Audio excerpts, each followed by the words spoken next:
Sup. What's good, my people? Shit, we got the new cards, baby. We got the new cards. I swear to God, new set releases are the best things ever. Every single time. I don't know why. It just gets the ADHD juices flowing. I've been non-stop testing for like the past 3 days. My sleep schedule's fucked. This is about to ruin it even more. No regrets, baby. No regrets. Is it all live on telly now? Pretty much all of it. We've got just these cards missing. Sadly, they're very important. Loot the hold and loot the arsenal. The ones that give your pirate allies on hits. These are insane, by the way. Yo, we made best. Yo, Peter Brass. What's good, man? What's good, my man? But yeah, gonna get some good testing in on Talishar. I'll walk you guys through my decks, my ratios, all that stuff. I was telling people I'll talk about like my philosophy behind it. It's changed a little bit since obviously my previous one was before we got all the new cards. But I do feel like there's a lot of things that people say about the deck which isn't completely true. So hopefully I can show you guys that in some test games today. Go through all that. Mage Master boots, best boots? Yes, sir. I'm pretty depressed. I don't like running like all the zero blocks, but it's pretty vital. I'll get to it when I'm like explaining what I'm doing. I can go through like matchups and shit as well. I'm still working on it completely, but I can give you a rough breakdown. Just came back from World Premiere set. It's crazy. It looks crazy. I just had the stream on like in the background all day while I've been testing CC. Oh my God, the CC season. They need to do it more like this, where they just drop a ban list before, so we don't even know the meta before going in, and then just drop all these heroes that are like, they're all strong. I love it like this. It's somebody was saying before, is the Wild West right now. The meta is the Wild West. But I think I got a pretty decent idea. Maybe we can do a little bit of a tier list kind of thing later in the stream. Just a rough one, so I know what I actually want to do with my sideboard. At least give it a guess. But yeah. So please prove to me this deck is worth it.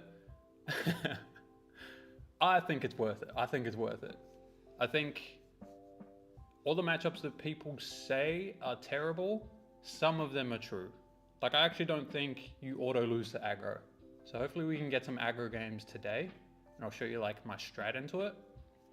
I haven't tested Prism besides one game, and the Prism match, it didn't feel, I lost, but it didn't feel bad. Like it felt like there's definitely play there. I will say though, we need these to be able to fight the aggro. I was testing with these. I also tested without, and it felt like very good, my strat. But yeah, as soon as we get these, I swear to God, we're just favored into aggro decks. I'll stick, subbed, my goat. But yeah, I'll give a quick rundown of my list. So pretty much nothing crazy. I do think this is like the main equipment you want to be running. A lot of the times you're actually just spamming the board. Sometimes you have to sacrifice like damage early to just be able to spam board. And like these boots are what allows you to be able to spam damage and board nice and early, or even triple summon against heroes. A lot of the times you're like fighting against not only just their health, but also like their AP. What about Dori though? Dori can probably be hard. It probably is hard, but there's also a strat I need to test there. Because I'm pretty sure like you can build up early, let them like get their counters, then you do a full big reset turn where like you don't summon, do whatever, blah, blah, blah. And then like full block out, reset the counters, and then like go hard after. I'm pretty sure that was like the old Dromai strat. I'm pretty sure you'd be able to do something similar to that.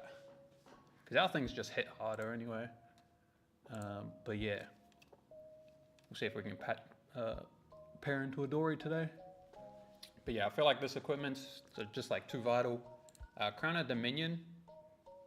The early turns just matter too much. Like if you can double summon on an early turn, like turn 0, turn 1, even if you don't swing, if you're going second, you probably want to swing, but you just want to be able to double summon ASAP and just like get the ball rolling, especially if you're able to do these. Have you guys seen this card, by the way?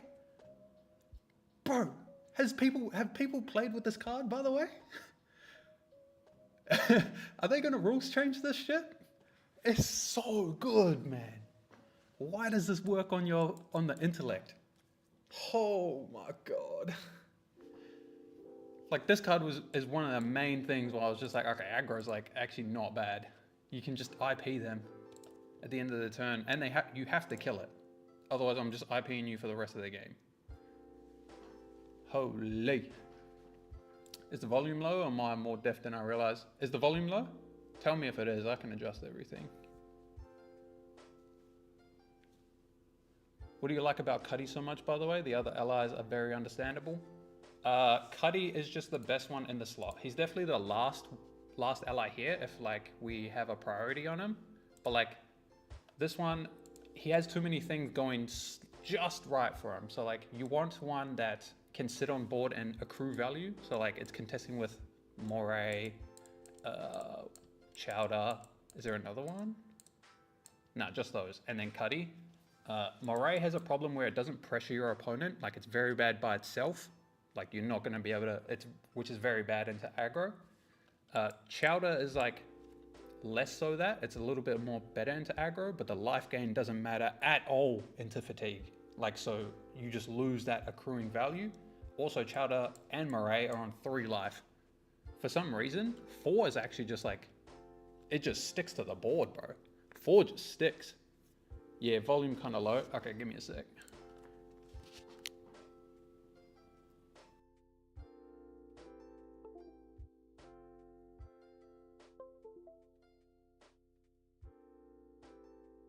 Hello, hello? Did that help it? Tell me if that helped it. It might be a bit too loud. I'm touching red. Test, test, test. But yeah, so Cuddy is just like better, perfect. So yeah, Cuddy is just like the last ally in, and it just has more things going for it, more flexible than the other options. Like I wouldn't put Swabby or anything in this slot, or like any of the 0 costs, because yeah, they've all got that one thing going wrong, where it doesn't accrue value if it's like a double summon, or maybe it doesn't do enough by itself, if you see it early, etc, etc. Yo, Mr. Hexmage. How are we doing today, sir? Sounds better now, yeah, that's good. Maybe slight volume down, I got you. About there, -4, -2 maybe? We'll try that. Keep telling me if it's like, we'll get it right, Hopefully that's good, but yeah. So I've got standard and blues as well. But yeah, that explains Cuddy. Anka is just like the best by far. I think even when he rules change, you're still gonna stay on Anka in main deck. Just because this effect, like the fact that it does the intellect, just this effect, the discard, is just a bonus. And it's like the most broken bonus ever, because you just want this, honestly. Discard a Watery Grave. If you early summon Anka or Chum, and like you just use their effects, even if you not even doing it for value, it's just a discard and fill your grave. Filling your grave is like Arsenal a card. So like you're just staying like up on intellect. And like you just save these for later in the game when you can double, triple summon plus swing, or like get a bunch of tempo later on. It's just like, oh my god. They're so good. So like you see 3 CTTGs, or you see these guys be able to dump them, double summon them, or even just summon them out. They dump the next one, they have to get dealt with, then you play your hand. Like, bruh, they're just so good. So yeah, these are the best. Sawbones like is one of the best pairs with any of them. Amazing by itself because it swings for 3, or swings for 6, sorry, and they have to attack it with a whole card because it's for 3. This one, I thought it was bad at the start, but it's too good into aggro, and it's like fine into the fatigue decks. It's really good early if it's your only one. They really want to deal with the early summons, and then it just like fuels you with gold, which lets you do the same thing where you're like ramping, draw, discard, fill up your graveyard, blah blah blah blah blah. But yeah, also Oyston's amazing into aggro because you can do like 0 card summon him from the graveyard. If you just have a gold and like ditch a shitty blue or some shit, or it's like a blue on the top, you can just ditch the blue, play him out, swing for 3, get 4 value out of this. Probably get more because if they kill it, then you get your gold and then you get another +3. So like you can get 0 card 6s out of this. There's a really nice interaction as well. I was testing this hat. Like destroy the top is already good. Like you get your 1 block obviously, but destroy the top, kill an ally off the top of your deck is like drawing a card. But you can also do it on your own turn for a blue. And so I was doing that into aggro a lot. And I did enjoy that a lot. I thought it was really good.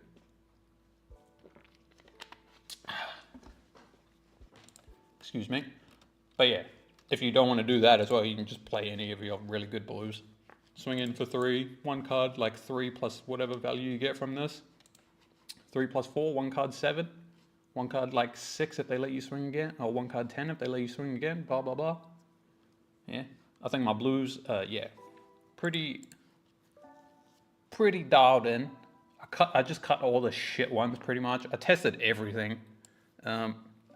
These 2 are the fill-ins for once we get the new loot, the arsenal and hand one. But these aren't that bad. I think everything else is pretty self-explanatory as well. I think, yeah, you always have to run 1 Humperdinck in the main for anyone that has enough 3 blocks. Because I kind of do this. General aggro. This is kind of what I do. So into aggro decks, I try to stay a lean 60 because you just want to play a value game. What you classify as an aggro deck against Gravy is very weird. Like Slippy isn't an aggro deck, Ira isn't an aggro deck. The real question should be, excuse me, can they clear your board and block efficiently? Because if they can do that, they're actually the fatigue deck. And so you need to run like a fatigue package. But to show this, like I'm just trying to play super efficient, nice like clean 60, make sure I don't die. Got a couple D-reacts in there, some defensive cards, throw the cautions. Maybe they should come in, they probably should. Little tech that Zune put me onto. And then yeah, you're just trying to get out your early allies, get your swings in, get a bunch of tempo, and you should be able to close the game out. If there's someone like CINDRA or Katsu who doesn't really block well, and yeah, just cast all your Conquerors when you see them and you should be able to win. Flex is insane against all the aggro decks right now as well. Holy shit. Anytime like CINDRA does an Anthem turn or like Katsu does their turn, like you easily get like 6 to 12 value out of your flexes.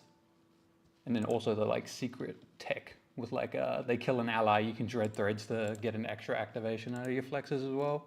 Really nice. So hopefully we can show that off today. And then into general fatigue. I think, yeah, check these back in as well. So my bro Ethan, shout him out, put me on a little thing he was thinking about. He was thinking like you just run over 60 no matter what. And so like, and then you just make your ratios appropriate to that. And I tested it and it was amazing. I'm pretty sure it is correct to just always present over 60, except into like CINDRA. I don't think there's another like, Katsu is probably the other one actually. Katsu is probably the only other one where you don't want to go like that. Yeah, I'm trying to think, who else is it?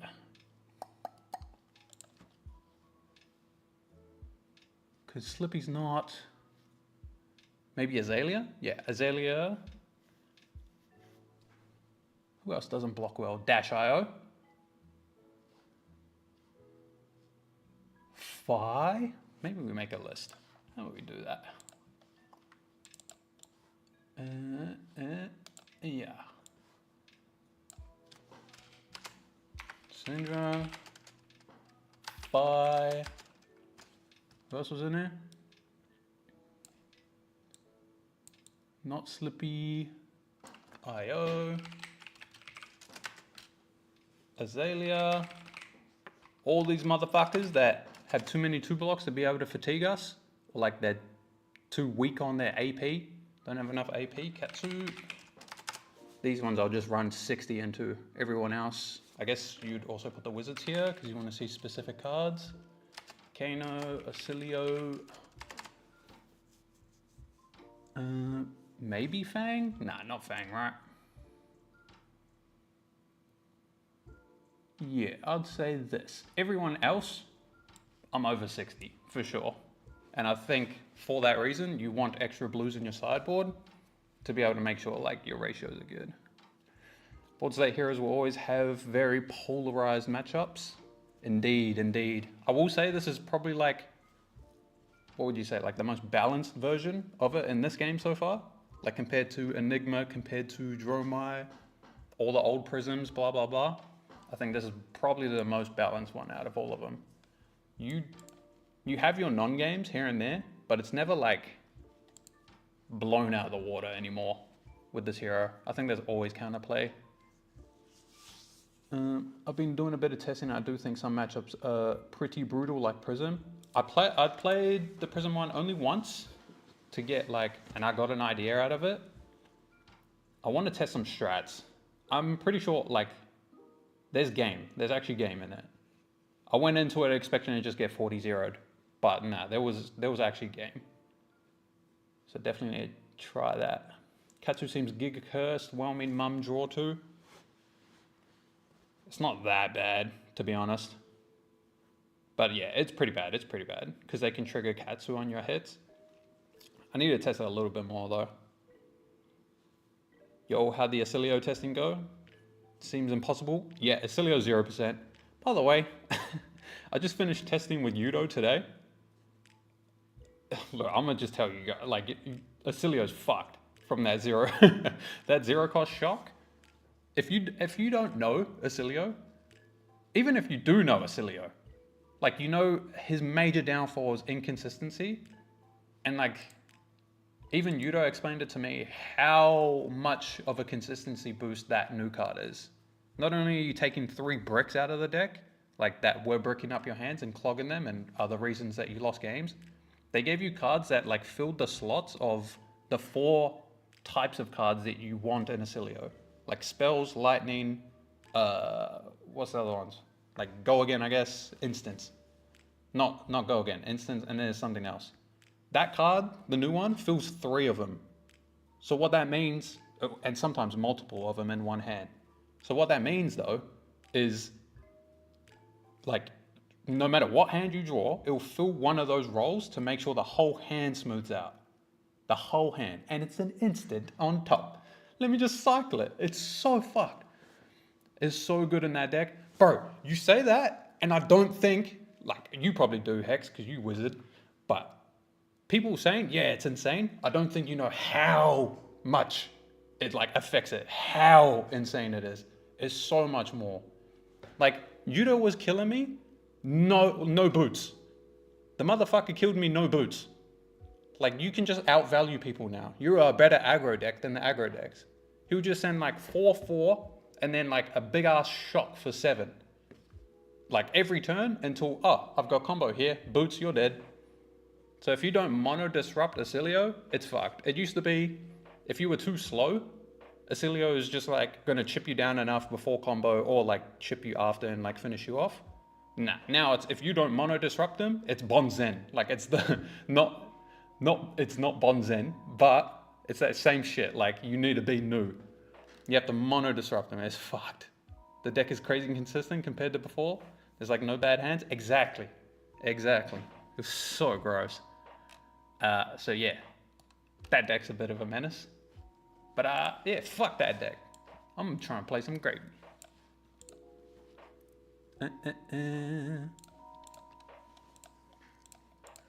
Who dares step in the ring?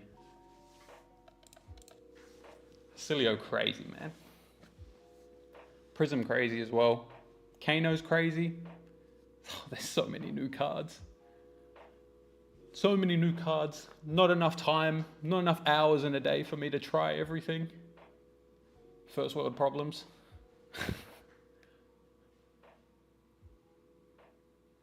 Get some gravy testing in though. Puffin, eh? So Puffin's definitely like a general fatigue kind of one. So yeah, I pretty much bought in everything except the D-Reacts if there's a potential that they can fatigue me, is the general idea. If you bring in the D-Reacts and they are just hitting all your allies and you draw, like, the D-Reacts ruin your entire hands. It's all about like making sure your hand configurations are good. The other important one is Mage Masters, so yeah, should be right.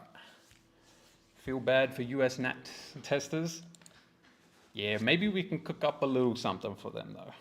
Stay tuned for the US Nats testers. Favorite new card? Anka. This card. It's so illegally strong, bro. It's for sure Anka though. Yeah, I decided I would play Gravy no matter what, but he is looking rough. He is not looking rough. I see some deck lists and all that. I disagree with a lot of the choices, but also I think people like play the deck wrong, if that makes sense. Like, it's very easy to make a mistake, is the thing, and then you're probably gonna lose the game. So Compass first. If it's a blue, we just rabble. If it's not, yeah, it doesn't matter, right? So we're just checking for the rabble. Make sure it's a blue on top. If it's not, Cuddy's fine. So we'll loot. This is why we like the gold crown, because it's like these types of hands are very normal. Go this. I'm gonna summon Limpet as my second, I think. Whaler on top, that's fine. And then we can close the chain. Just want to fill the grave as well with whichever one. Maybe we keep Limpet because it's a cleaner answer to Poly, is what I'm thinking. And then we'll just activate Anka. Yeah, we'll play Cuddy, activate Anka to save that for later. And we know we're drawing a Whaler next turn, so we're going to get value out of this Anka. So we'll see how they want to sequence their turn, because I think the correct version, or the correct line, is normally actually killing the Anka first. Because when Anka deals with your intellect, it's so much more punishing than like just your random draws. Like, that's why I actually think Anka weirdly doesn't do what you want into, what's it called? Mask of Momentum. Like, I don't want to make them discard on Mask of Momentum trigger. I want them to discard their intellect so I can land a bunch of damage or whatever. Just add the Loot X cards if you want to try them. Talishar devs are actually the best, honestly. I was not expecting all these cards like in the first place. It's so insane. You guys are actually the goats. Actually, like, shout out to you guys. Because like I play Master Duel in the off season and shit. And like there's no February or Talishar for these other games. And like you feel it. You feel it. You're just like, bro, how do I like lay in my bed and just like deck build and shit? So like you guys are actually the goats, honestly. We'll chuck those in after this. Triple cog here is pretty annoying. We love that Anka is tanking a hit here on a whole dovetail. And then this is going to deal with their intellect when they draw up at the end. We got a Whaler ready to go. So I'm going to be able to clear that, probably clear the Cuddy. Yeah, we've still got 2 in the grave. Probably going to be playing Chart on our turn, try and set aside this port side. Oh, I even want to play the other ones as well. Draft is already up. Yeah, saw that as well. What's good, Yudo? Yeah, those are the ones, those are the ones. I was telling everyone how you were beating the shit out of me just before. They worked their ass off. Yeah, the goats, honestly. Best call to the grave targets for Gravy? It all depends on game state. Early game, I like the ones that can dump from your hand, like Anka and Chum. Do I want to block here? This is the end of their turn. I should pick the top. Yeah, usually early game I grab those, otherwise other turns I just grab what's efficient. And into very slow matchups, I actually like grabbing an amulet. So we want to definitely play chart. So we're gonna play chart on ours. Probably go limpet, swing, Arsenal this. So we don't need this.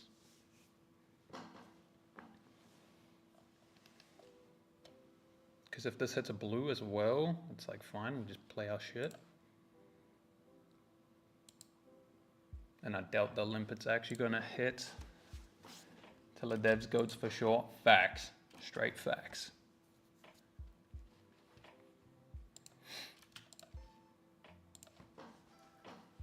Now Anka's gonna trigger. So still gonna be on a back foot. Small thing I like doing into Puffin is not swinging into their golden cogs as well.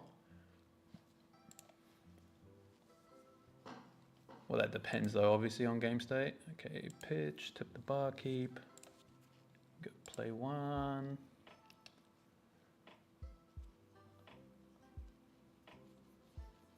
You know, this is a pretty interesting spot actually, because I can just play this whaler. If we just play the whaler, there's a chance they can't deal with it. If they block this, I'm doing it. You better not be in this stream either. I'm doing it, by the way. I'm doing it. So that's 7 power. Normally, normally that's how they can kill whaler. Otherwise, they have to send one of their really big guys. So let's see.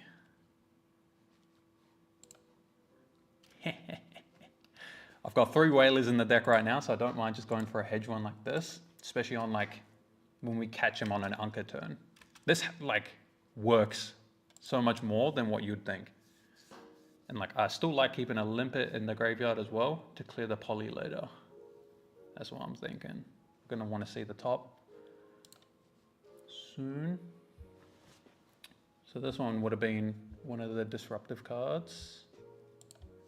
We'll let him play out that turn first. Hope you got one of the pumpers. All the cards are the same proportions. What do you mean by that?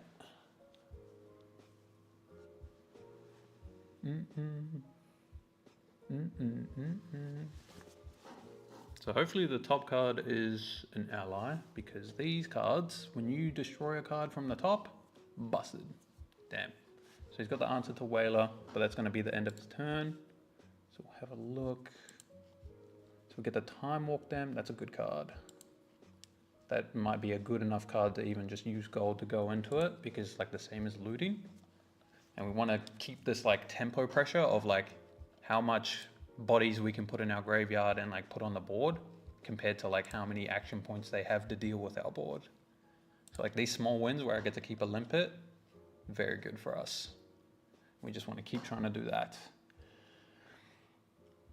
How good is Bodge in the new meta? It's not bad. It's fine. Right, I should say, like, it's definitely good, but it's not good into everyone. And I think since it's going to be a pretty open meta to begin with, it's a little bit scary to run Bodge, or like your sideboards are really tight. So if you got a really wide open sideboard, I'd run Bodge, fuck it.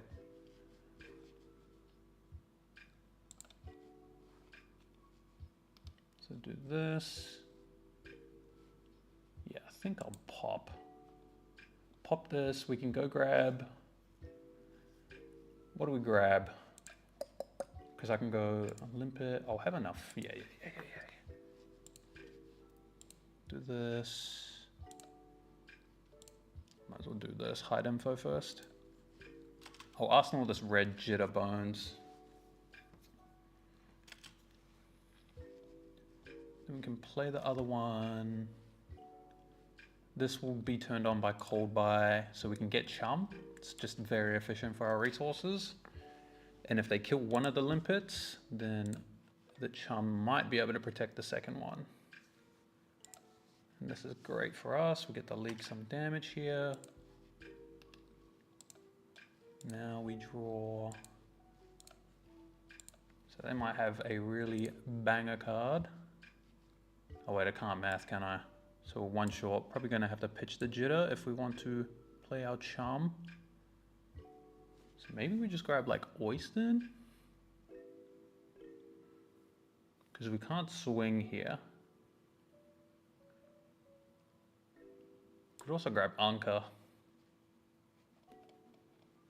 I don't mind pitching this though.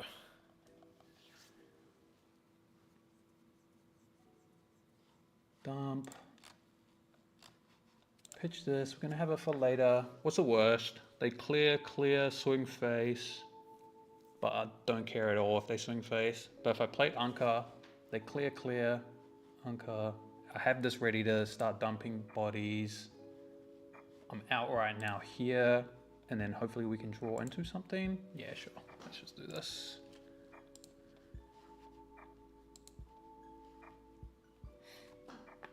So they took some damage.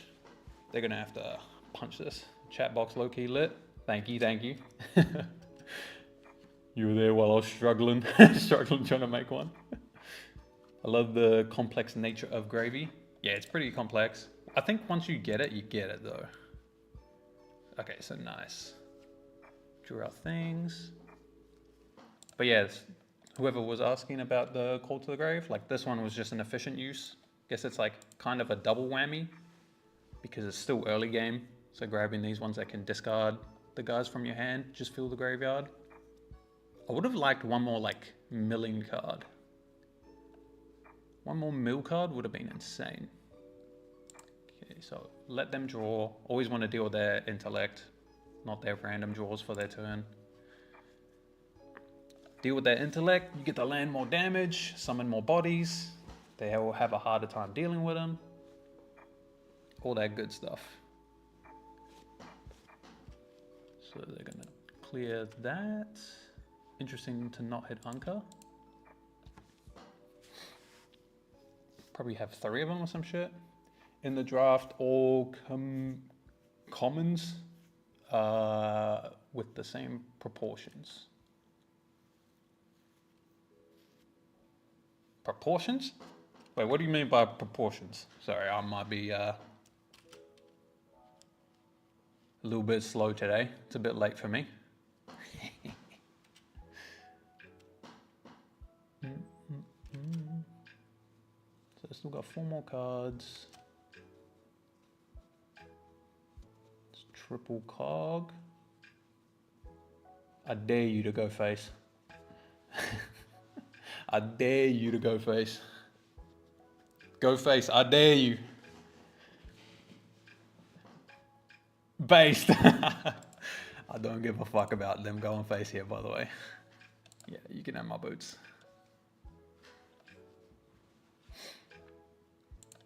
You got it. This is like, if you're versing gravy, guys, don't go face. Just clear their board, especially if they have nothing in grave.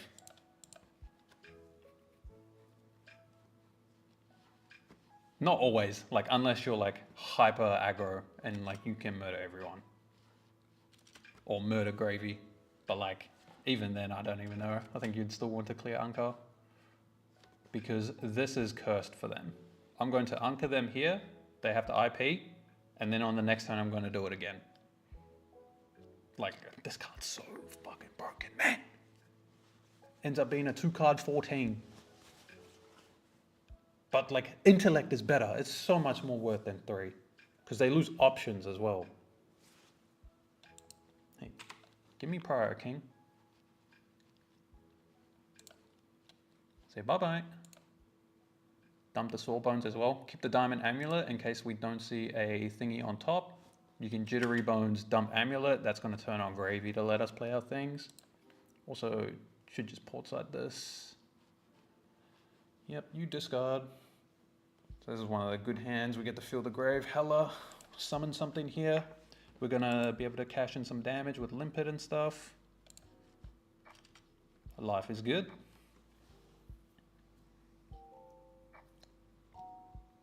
I'm pretty sure this turn is just the deciding turn of the game as well. Oh, that's a very good card. Let's draw into that.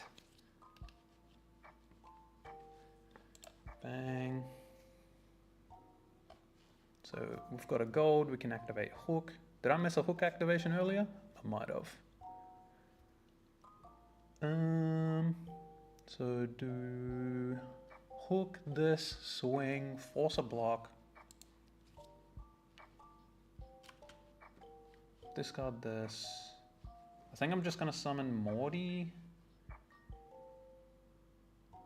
I should just play summon Sawbones, but I want to clear this and sit on this because we're gonna have enough space to be able to resolve it cleanly next turn.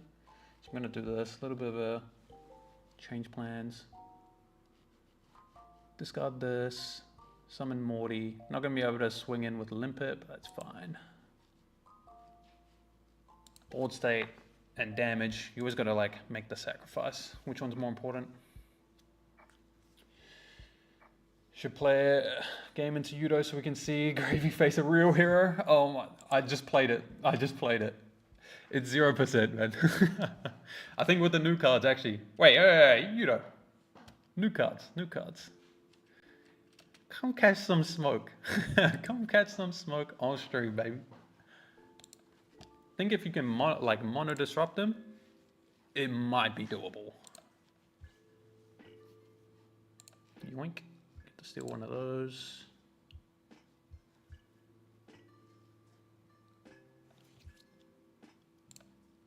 Play this with go again. Then use chest. Summon a Morty. And they've only got 3 cards to deal with. Now 3 allies. We're set up for Amulet, which can cover our legs being gone. Also can facilitate like a double swing. It's also a blue to be able to just go to grave and set up our things like that. We have a gold, so even though we didn't draw an ally here, if there's one on the top, we can anchor them again, which is probably worth it. Let's have a look fast. Yeah, okay. So Sawbones on top. Let's try and remember that. But yeah, this game's already out of the thing. Drafting still, sorry, bro. We'll test for sure. See, he's scared. He's conceding. Me, as I'm like 0-5 into him and testing today. Holy moly, Acilio's a problem. So which one of these do we want to discard? Got Sawbones here. Sure. You may draw. Don't go face. They went face. Guess this one's slightly better because I get to blow up maybe one I care about. Not really. So we just want to land a bunch of damage. Let's say thinking.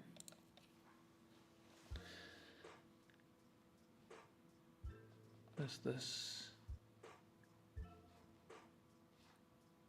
Do I need this hook? I feel like this one? I don't actually know. I feel like I don't need the hook if he's leaving me with Anka on the board. So I'm thinking of looting. Loot. Probably want to loot away the jet.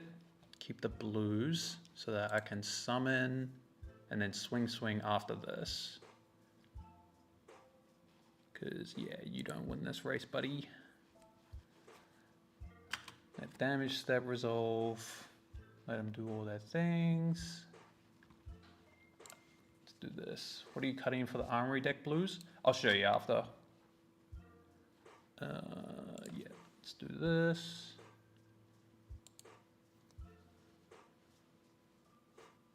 Feels weird because like we don't get our +3, but like we get it from the Anka, and this is a little bit better. Reduce options for them so they can't even block our really big turn coming up.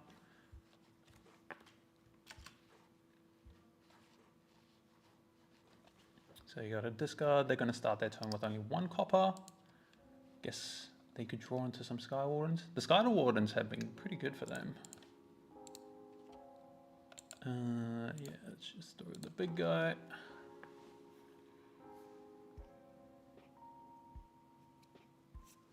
There's a chance we're meant to just pop gold.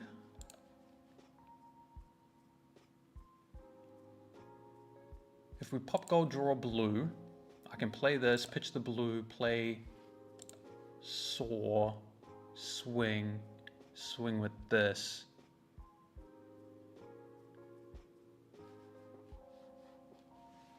Yeah, we'll figure it out. See how they deal with this first. They have a 3-card hand with a Conqueror of the High Seas coming.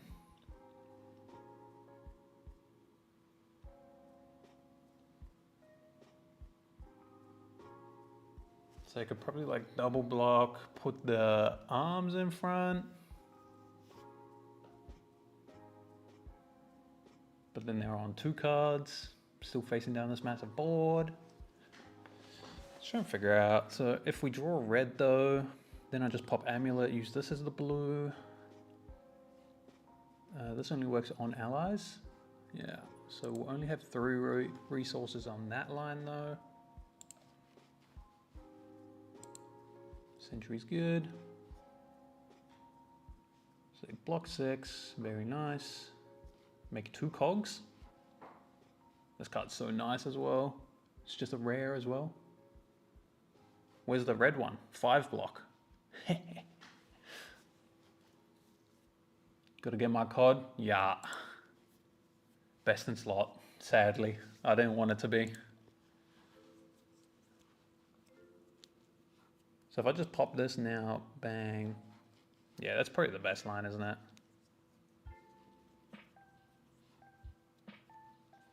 Pop, summon, 2 actions, 6, 6, Arsenal. Yeah.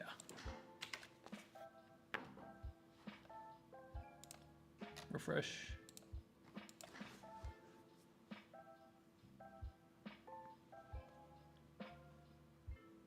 Did they rage quit? Where they at? Hello? Hello?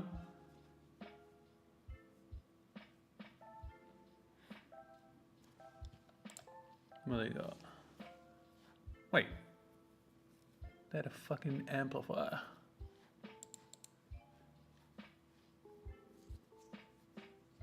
Oh, I would have loved one more mill card, eh? I was trying to make the mill equipment work, like I was saying before. Yeah, let's pop this. While we're ahead, just like steam ahead. Oh my god. I would like to close the chain, please. Thank you. Oh wait, we don't Arsenal this because we're attacking. But 2 AP. So we do get the extra 2 in. Swing for 14 after our Conqueror for 8. That is a must block. Very balanced.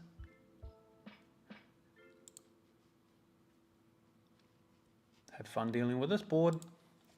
Now they can't even Spitfire Anka. I'll just Sawbones it. Very nice. Puffin vs Gravy seems like an absolute mess to play in paper. It might be. If they got to have all their tokens and we got to have all our allies. Yeah, that's a bit tough. Boards, they're going to be wild. It's going to be crazy. You're going to need to leave a gap in the middle for the actual combat chain, I think.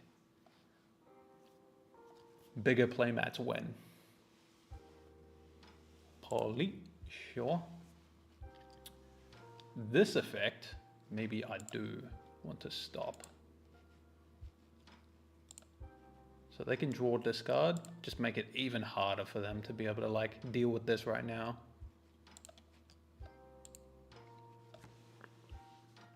Maybe that's incorrect. Maybe I should just keep doing the same thing. Face. I do not care. Let's check top though. Sorry. I will take another 9, go to 13.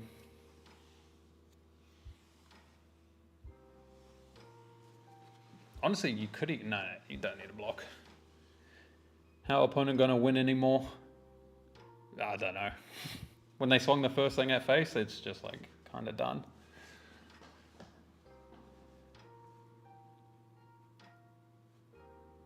Hello, Trots. Hello. Have to clear board.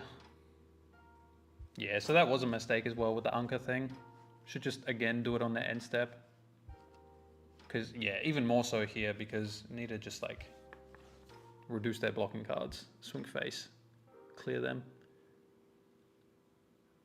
I haven't been fatigued with this list as well yet because of like Anka and shit and all that stuff. At me, yeah. So let's have a peek. We want to see a blue so I can loot on mine, dump Anka, play this guy. But we may not be able to summon. So it's that one.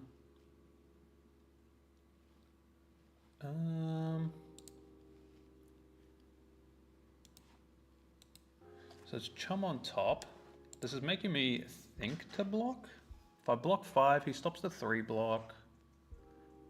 Because Chum's not really doing anything. So we can loot. Nah, I kind of want to just play this Call to the Grave, right? Play Call to the Grave. We'll loot first, play Call. Yeah, fine, take it. We just grab another Limpet, I think. This reminds me when I played Jeremiah and played against someone who never played against Jeremiah, just bullying. Yeah, board say heroes, man. It's interesting with Gravy. I seem to have a lot of games that go basically be like damage, fatiguing the opponent. Like on our end, because that's the same as me. Like I've fatigued my opponents a lot of times.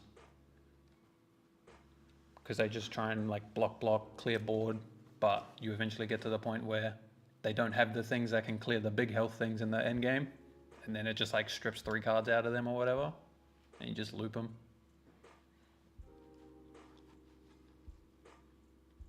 So I would have liked to resolve this, but obviously this hand doesn't allow it. Could go for the like mega high roll, loot, draw, discard, pitch in the gold, draw blue, swing, but then we can't follow up. Yeah. Also, they don't even have an arsenal, so it doesn't matter. So I'm actually going to, I don't want to draw the Chum when I pop this gold, so I'm going to call by first to shuffle that top card, because if we can get a blue, it's technically better. We'll lose 2 damage, but I think playing out a Chum would be better. So maybe I should have tapped him. Definitely should have. Yeah, my opponent just runs out of deck to block with. Yeah, exactly.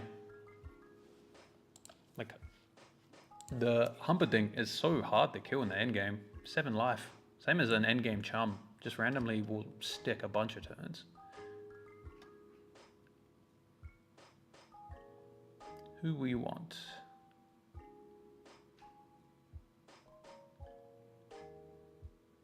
Just another Limpet.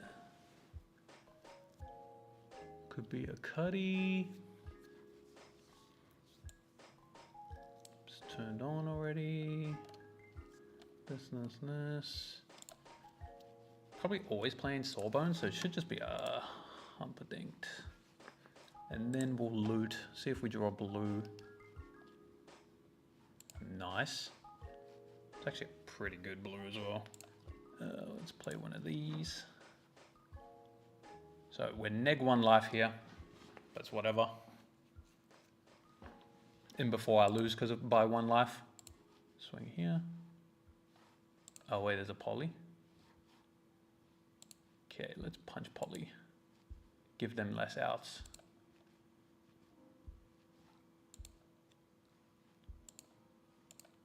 This might be incorrect, pitching that away. There's a chance that they might just go face. I guess if they go face, it's going to be hard to keep the cards to be able to cast this.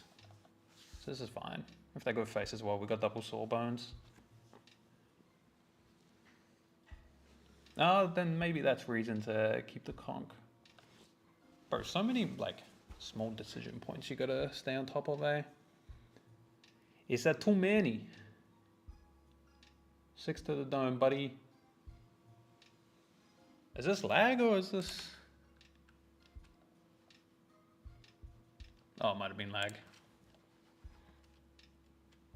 Boom. So they have no no cogs going into their turn.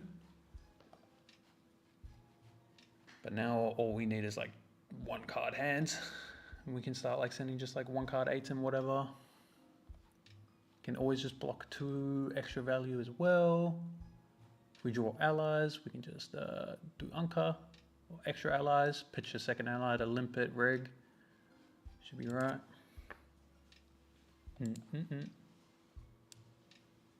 Yeah, exactly the hand. Extra ally, we'll activate Anka. I think I'll do it aggressively here again. Because it seems like they're hedging on trying to kill me. So just Anka to make sure they can't kill me. And then I don't know what their counterplay is. They'll be forced into blocking soon. No go again blues here. So this one would have been well and do cards. Which would have forced blocks. Loan shark, sure. So they're now on 8, I guess. Crank that soldier boy. Crank that. Let's do this. Ditch a Morty. Ruin their draw discard, or ruin their draw I should say. Make them have to discard. I think that would be relevant if they wanted to go like cog into a thrice per turn thing at my face.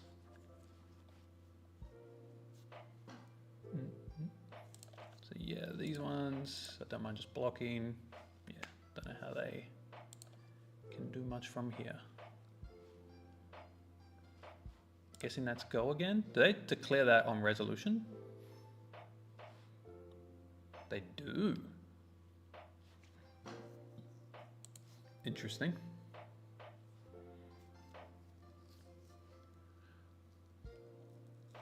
We'll tap this, just make sure we get that value. Just trying to save a yellow goes 1 card 8. So if I have to block this, I will. Tap this to get the value here, just in case they like try and swing at one of my allies after this. I'll also compass before the next attack. Compass before the next one, so we can jitter destroy the top in case it's a good one. We like our 1 card 5s in blue that are 3 blocks. Tunic is fine.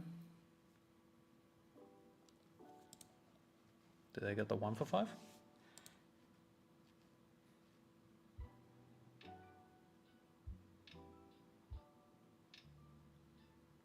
Oh, they do.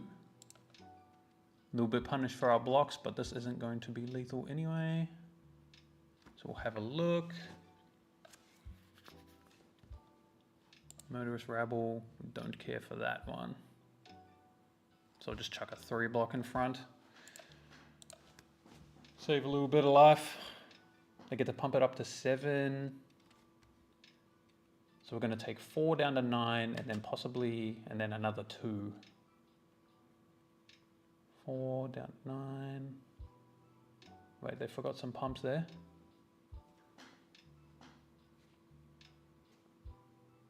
I probably should have Sawbones there as well, but whatever. I expected them to do it more. Why are you so quiet, lad? Wait, I've been trying to fix my shit. Sorry, buddy. It doesn't work.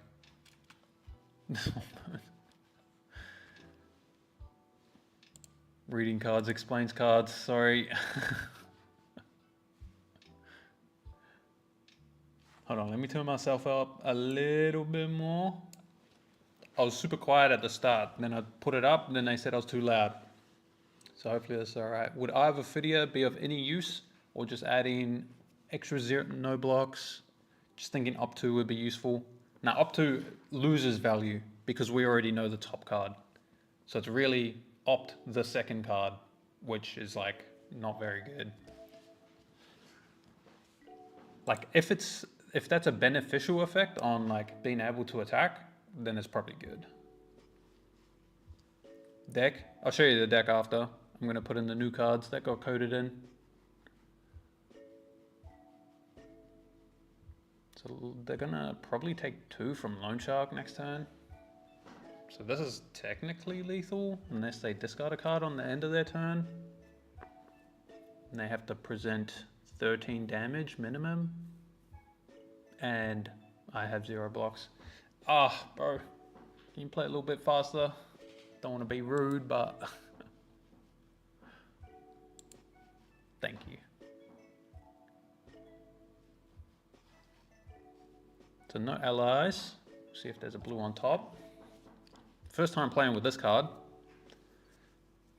But it makes a lot of sense. Because maybe this helps with the wizards. New cards actually giving a chance versus Celio. Playing matchup right now. Oh, don't tell me that. No, that's what I thought though. Because if you disrupt the he's still weak to disruption. GG. Let that be a lesson to everyone. Don't race. Like, just kill the board. Even if you can swing a 2-card 12 at me, destroy equipment, it's not good enough. Just kill the board, sadly. But yeah, here's the list. Going to take out these ones. There's a chance this one's too good to take out, but I don't think it like properly comes up too much. But like more graveyard fill is just like very nice. Like if you hit off the top with these effects, like you just draw a whole extra card. Like this one's a 0 for 5 with go again. Blue block 3 if you hit. Same as this one. Ends up like it pays back your pitch. So it's a 1 card 4, go again, draw a card. 1 card like 7. I guess 2 card 7 at that point. So it's slightly worse. And its cost curve is like only really works with Morty if you do it that way. So that's why I think you cut that one. We'll refresh these though. I think you can also run CNC versus aggro. Yeah, exactly. I was thinking that as well. Wait, do I have slots? I got hella slots. Wait, why do I have so many slots? I shouldn't. Wait, it's because I'm putting in these blues, dumbass. But these blues will help a lot. 1 slot. What was that? 1 CNC, fuck it.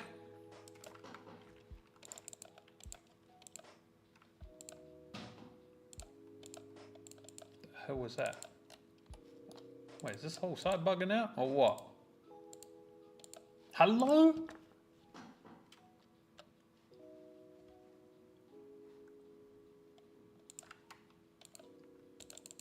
Okay, I'll give up. No CNC, I guess. The dreaded Kano, eh? Let's let people join us. Pretty sure Kano would be a 0%er though, sadly. It's always nice when they leave a limpet so you get +2 on CNC, +1 blue. I like that, I like that. Ooh, Dori. Yeah, let's test some things, eh? Probably want to go first. Summoning seems a bit dubious though. This is my first time playing the matchup.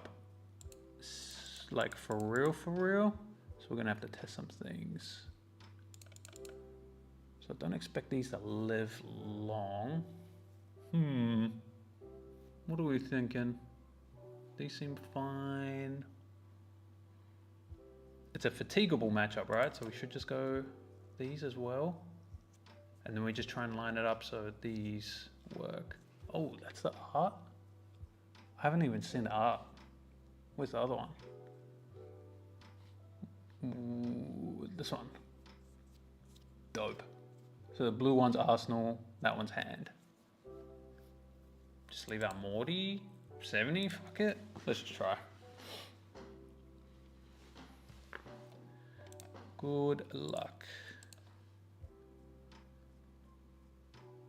So we can do this. I have a feeling Anka will be better. We can go Anka plus Sawbones as well.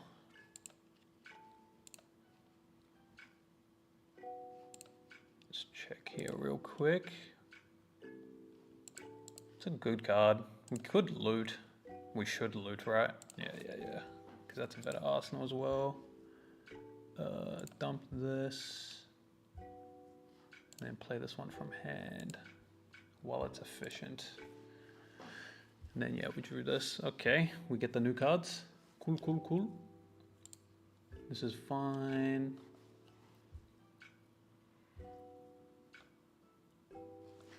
You know, the attacks would have been better into these ones.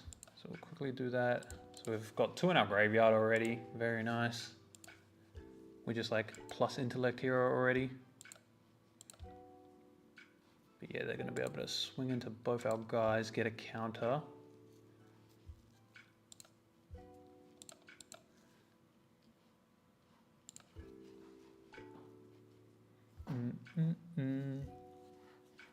They're also 1.5 Xing, so they can LL Kano. Yeah, honestly, thank God. The hero's toxic, bro. The hero's toxic. Where's Deckless though? I'll post it in the comments. Remind me after this game. Or like I'll put it in the description of the game. Is that me?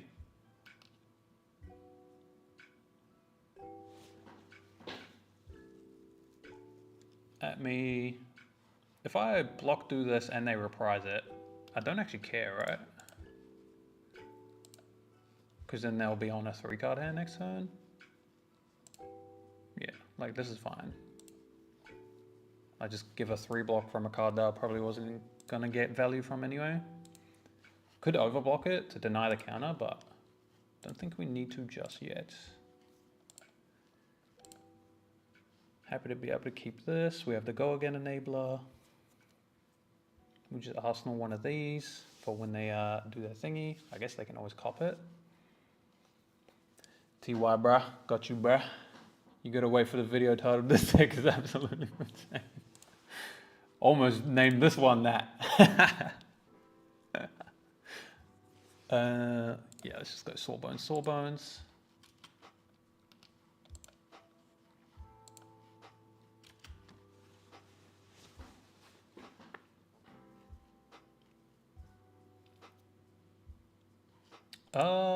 Sorry.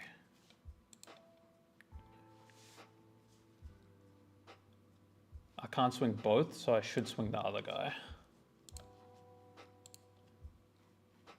Attack.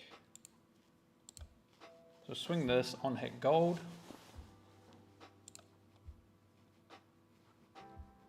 Okay, nice. We get some gold. Do we want to use our loot? We do not. That's a good card though. And then we can play this one because it's more efficient. I guess this one we can pop hook as well because we made a gold. Swing it at face. There's honestly a chance I was meant to Mage Masters there as well. Mage Masters play this, but no Arsenal. I guess I could gold.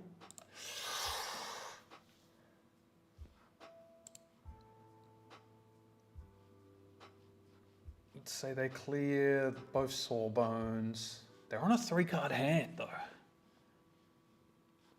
Well, they can always clear both. Yeah, they can always clear both, that's fine.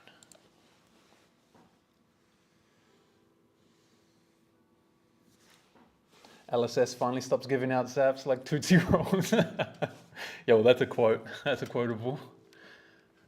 Fucking Tootsie Rolls. They stop giving out zaps and give out broken zap to Acilio.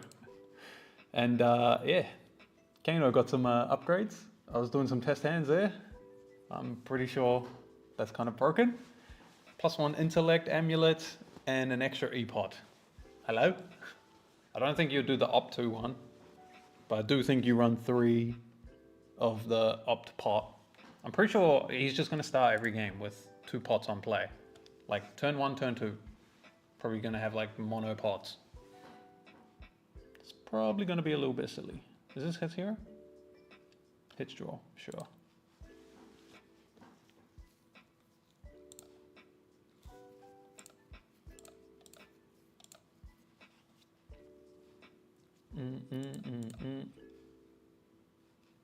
So we have gold, probably want to loot this away. We can get a lot of value out of this guy because we got this as well.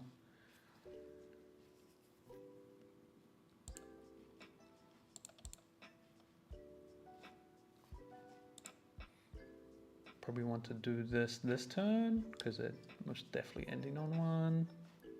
And this one's at face. So is this their game plan? They do one at thing, one at face every turn to like force blocks as well. What if I don't block? Okay, this is playable then, if this is their game plan, I'm pretty sure. Right?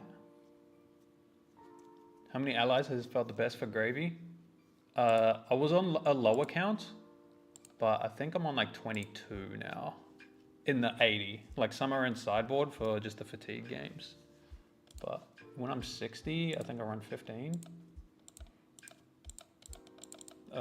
February's bugged, so I'll show you after.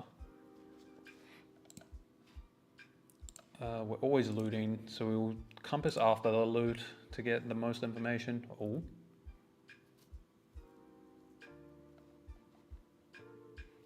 Dump, play.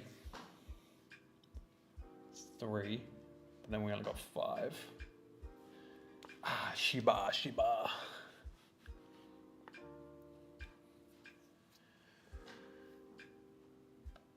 Yeah, I'm dumping this.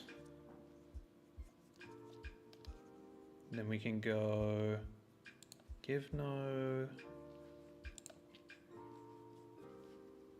Wait, what if we just play these two?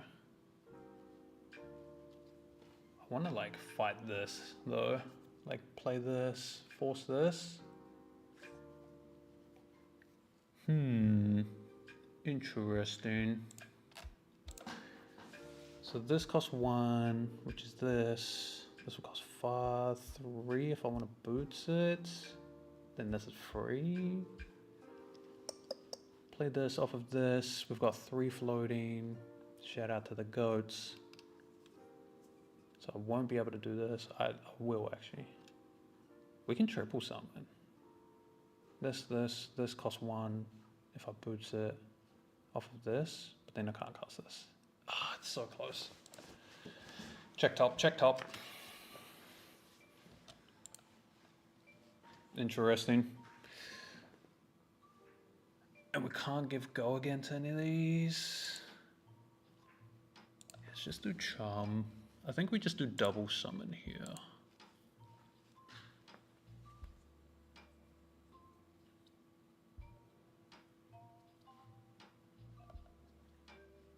Dot boots. Boots, play this. We have 1 floating, so we can't summon that. But if I boots, I can swing this with this. I think it's worth. I don't know when else. Maybe you're meant to like hold the boots for a second cycle or whatever. But this just gets the most value out of our, what's it called? The port? Quarter. Haven't made a gold, so we'll just swing this. Since it already has an on hit, don't need to double up on the value. On hit destroy Arsenal seems good. The 2 loot cards pretty much won me the game. I think, I tested them into aggro on TTS as well. They're so good. Forcing these aggro decks into having to block, and then you just anchor them or whatever. Sawbones to like force them to send another card into it. Like, bruh, it's just too much tempo. No problem. Me taking screenshots every time the deck flashes on screen. Don't worry, I got you after this. Honestly, it's so unclear what the biddiff is. Kind of crazy. That's what I love, man. I love it. Open formats. World is your oyster. The game is your canvas. Paint it as you will. If aggro opponents realize that you are low on allies and play many blues that don't have value by themselves, isn't it easy to fatigue you with weapons? It depends. So if their deck doesn't block good enough, then no. Like they can't fatigue. So that's why some of the aggro, like what you would assume is an aggro deck into you, it really isn't. Like some examples are Ira and Slippy. Like these decks, you have to take them like they're fatigue because they can pivot into that. But yeah, those like, we did a small list at the start. Like CINDRA, Phi, Io, Azalea, Katsu, Kano. Well, like these ones are separate, but like these ones, these 5, are like the actual aggro decks. They're not even going to crown here. So those ones probably can't fatigue us. Give the glistening. Let's just chum now. How dope are these cards? Anka seems easier to cast, but chum seems more important.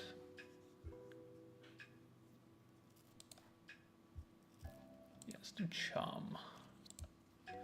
Force them to have to hit this, and then they have to hit whale. Unlucky we didn't draw go again here. Maybe that's how we're meant to line it up. Ally attack yellow for flying high. Yeah, they are yellow. Also works with prismatic leyline. So if you're on like go again blues or like go again attacks or whatever, more go again enablers, ally into blue, 1 card 5, nice. Secret is your blues are broken. The blues are very broken. This is gonna hit chum for 8, yeah. Then they're gonna have to send another card, pitch plus another card into the whaler.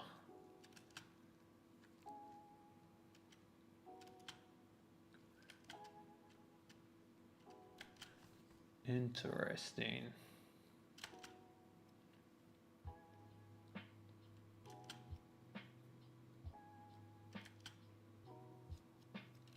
They're gonna leave me with it? No, damn it. I thought they were gonna leave me with it. And that's just enough. 1, 2, it's 4, 7, just enough. Let's have a look. Be able to loot this. That's a good one. Heh, loot this. Wait, I'm actually interested on trying to lab this matchup. I want to watch the old How Did Dori versus Dromai. I know the Dromai main's like, they figured it out in the end, didn't they? If I remember correct. I might be bugging, maybe I just didn't. Send this one first because we know it's a blue on top before we loot. So do that. LSS is going to ignore the class exists. Which one? Curious, what's the plan for Wizards once Kano LLs? Oh, for that. For Wizards once Kano LLs. I think Acilio is very wizardy. I think people need to play that deck again. Play that deck with the new shock. It is very fun to play. Okay. Discard this. Break the chain. So I did that to cycle something. I don't know what. I kind of want to just play chum and swing. But maybe it's Anka and swing, hold this. Like make this fuck with their, what's it called?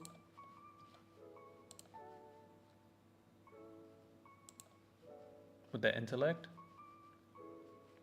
And then they'll set up more space for this to be able to like chain disruption that way.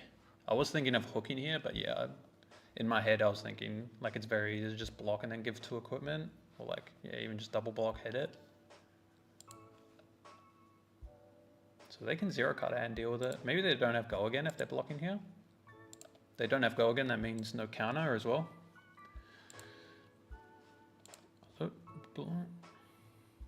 Good card. But this is our thingy. A little bit awkward. Okay, let's think. You want to cast this card when you see it. Cast it, play this. Do we have a 2-cost one? Oh, but it's not 3 cost. So it's probably Arsenal this. Use this, pop this. To thing them. Play this. Yeah, I think that is the play.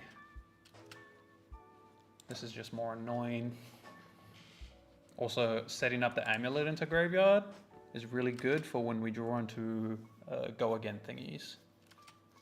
So like go again enablers on an ally lets us just end the chain on the amulet, which will set us up for go again.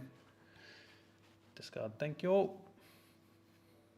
God, so insane. I love Anka.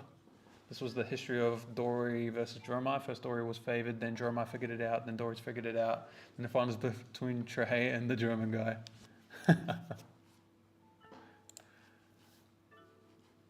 I'm trying to remember exactly what they did though, the Dromais. And that one's a little bit different, right? Because it was like hatchets in the finals, as opposed to what I wanted to figure out. So I think we swing the big one, right? Do this one. I'm trying to like still get the feel on which allies we want to pivot with. It's probably Humperdinck, right? Yeah, I'm definitely gonna have to go and watch back. Ivafidia.net, shout them out, the goats. Somehow they just have every game on there, including ones from my PQs, RTNs that I've live streamed. So shout out to them. What's your evaluation of cards like Loan Shark? Think it's worth? I think Loan Shark is very bait. Sadly. I think playing it and it doing nothing immediately is pretty bad. If you play it, loot a card, like your turn cycle math is fine, but eventually you're gonna have to lose 2. And so if you're losing 6, it's a bit tough. The yellow can be annoying for cards like Conqueror and stuff as well, like resource-wise. Uh-oh. Don't know if this card's gonna be good. Wait. Reveal the top card next time you would be dealt. Damn it. Okay, this is the card though. Ooh. Okay, but spoils, yeah. Get your go again. Oh, this one's gonna be interesting actually. Say hit this. We're gonna yeet. What do we got? We got this one and this one. Is this the reset turn? This might be the reset turn, guys. I think it's the reset turn. Nobody tell him. Wait, no. If he just leaves this, we can't reset. Wait, Oyston sucks into them if this is their plan. Is that me?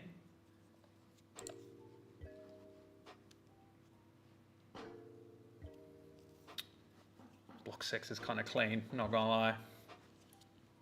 Yeah, I'm doing it. It's too juicy not to. Block 6, draw a card. Hello? Who printed this? They're my favorite person ever. Keep them on 3 counters. So I think I'm gonna do this first. We can disguise our plays a little bit. So I could play Charm. Nah, I can't afford it. Let's do this. Punch. On hit gold. So since there's an on hit, this might incentivize them to block it as well, which will punish them a lot for our follow-up here. This card's so nuts and gravy, man. Especially because like with gold, like you have 2 floating, so you just set yourself up in Arsenal again as well. Or against aggro, like you do that against aggro, or against aggro, like if you see a blue on the top, you get to block an extra card, and then just like pitch the gold, draw the blue, 2 card and conk. It's so nice. You on my stream? Is that what you said, no blocks? Gives me the gold? Sus. Okay, here you go. That's a conk.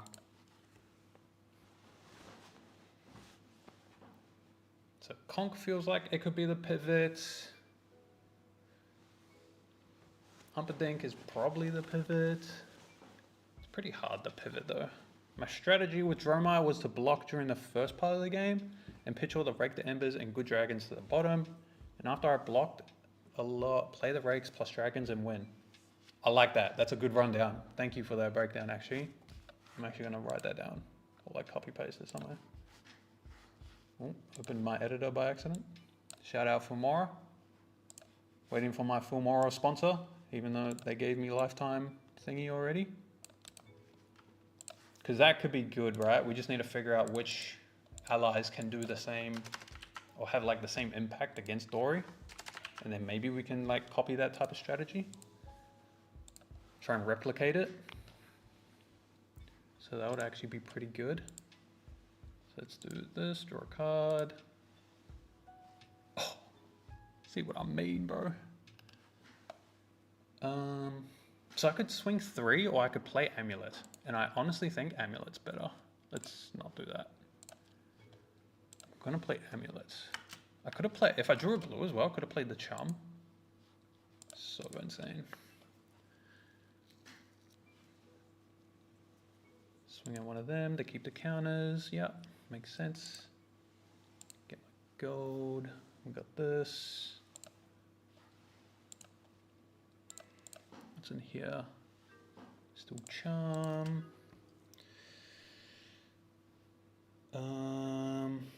Play this first or second? Well, I think we're always playing it, so I'm going to play it first. Okay, so we dump that, get this. Now let's look. What's that one? Discard. Do like making them discard. So let's go with this now.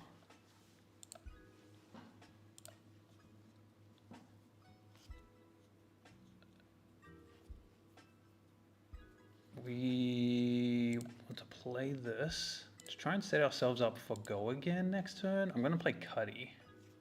Like play this, play Cuddy, swing, keep a go again thing. I guess we can have this, so we don't have to emphasize on it. Honestly, it might be pitch your conks. Loan Shark is a must. How else can you spam the hero ability if you don't discard?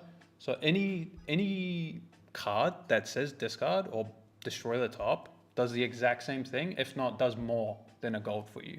Because if you have multiple golds, you can't activate it twice. So like you actually want a mixture of it. And I would argue heavily that these cards like Jittery that can attack for 4 and make you discard a card or destroy the top are just better. Like attacking is just too good. You have to kill your opponent. I think people dirtle around way too much. Like, trust me, if you cut Loan Shark and like just run Crown and Dominion for the early game, you won't even miss it. Like I thought it was going to be a staple, but I tried without it and I was just like, okay, this card's just like baiting me this entire time. So they just took it. Play Loot, play Cuddy, swing, and then play this after? Nah, we'll just play Cuddy. We'll go buff, ability, play this, attack, guess attack for free. In case they don't want to block it, we made a gold, right? With the conch. So do this. Maybe meant to pitch in the gold. It's close. Isn't only the next, your next ally? Okay. So we get some armor block here. I can pop Amulet to summon out a Chum, but I think it's fine. Keep Chum there. Okay, why couldn't we get this guy last turn? What am I complaining about? I think we're in a pretty decent spot. How have you found the Fang matchup? Haven't versed it yet. I suspect it will be fine. If not, easy. No offense to the Fang players out there. With only the first impressions, what would you say are going to be the top 3 decks this meta, and why is Acilio tier 0? Well, I think Acilio is going to be top. I think it's like Acilio / Kano. Prism's up there, so it's probably going to be Prism. People just always sleep on Prism every season because she's hard to play. But yeah, Prism's probably like top 1. I still think Nu's very strong. Miss Veil hero, pretty uncontested right now. I think Jarl is good as well. So it's like, that's 4, I'd say. Those 4 are like the top ones. Nu, Prism, Kano, Jarl. And if like you're a top 1%er, like Yudo, then Acilio is actually like insane. Sorry. This one. That's a pretty good one. So we can loot this away, play him, discard this, play this. Summon, swing, attack. So this is our face, right? Yeah, we don't care about face. Cursed Jarl matchup. I played it, where they blow up your compass. It's not as bad as what you'd think. It's not as bad. Sounds crazy, but it's not as bad. So like, you're probably gonna lose a lot of the time. You're probably gonna lose a lot. But I think there's game. Like, I think you can still cheese the games. Do this. Don't want to blind do it off the top, but yeah, 4. See, swing 4 here. It's just better than Loan Shark. You see what I mean? And you don't want to run this and Loan Shark because then you're conflicting and like overloading on certain effects that you want in your deck. Those are the types of ratios that you want to be trying to adjust. Should probably play Tip this turn if I'm playing Chum. Yeah, and that's going to set us up for... Oh, no, you should attack because I have this. Yeah, let's attack. I should have done this first. Because like, if I saw something that I want to draw into, I could have done that. Yeah, I got to lock in a little bit more. I'm so excited that I've been one trick Acilio since its release. Yo, respect, Diego. Respect. Everything's all that time used now? Worth it. Worth it. Holy shit, that deck. I'm thinking of taking it to my Nats. Like, if it's as good as what we found after the first day testing. Obviously have to test a little bit more, but holy. Close chain. Play this. Oh, activate this, sorry. This one. Attack. Haven't made a gold. So they might not have go again, which is very nice for us. They might just be attacking that.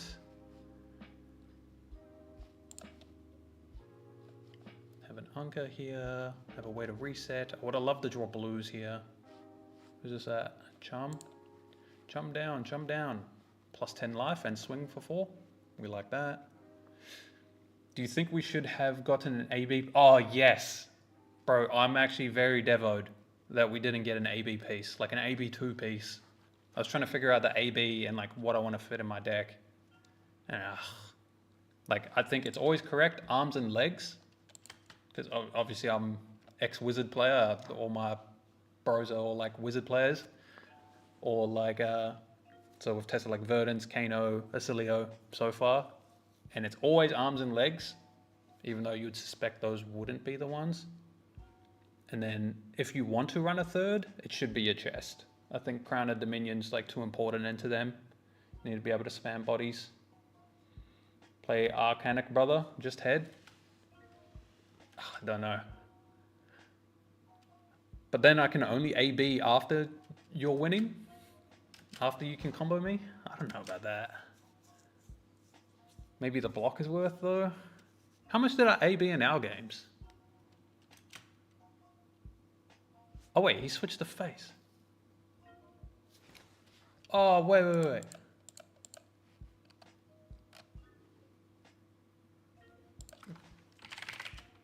Redo, sorry. I didn't see you switched to face.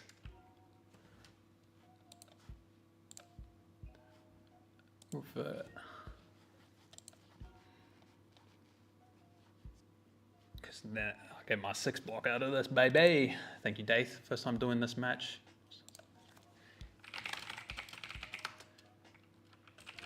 Fun one.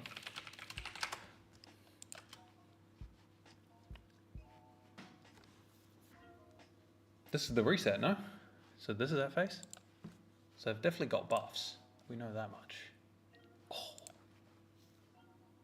Oh, we probably can't, right? That's 10.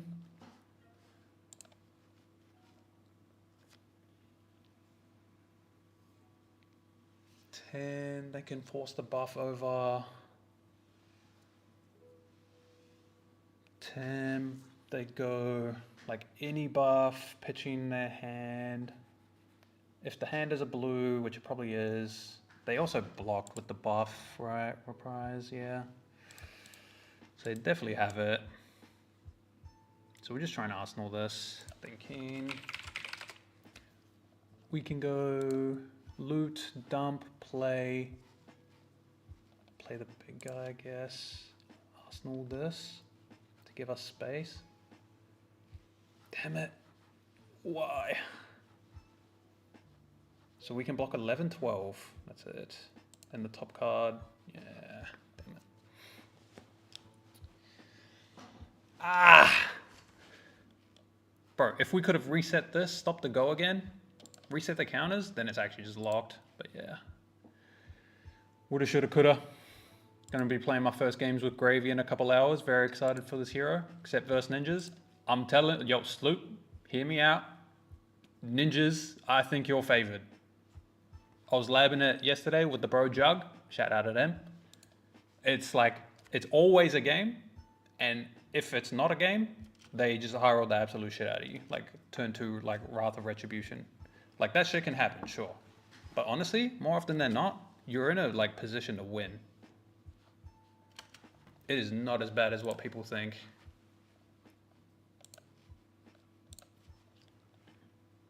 Dump this one.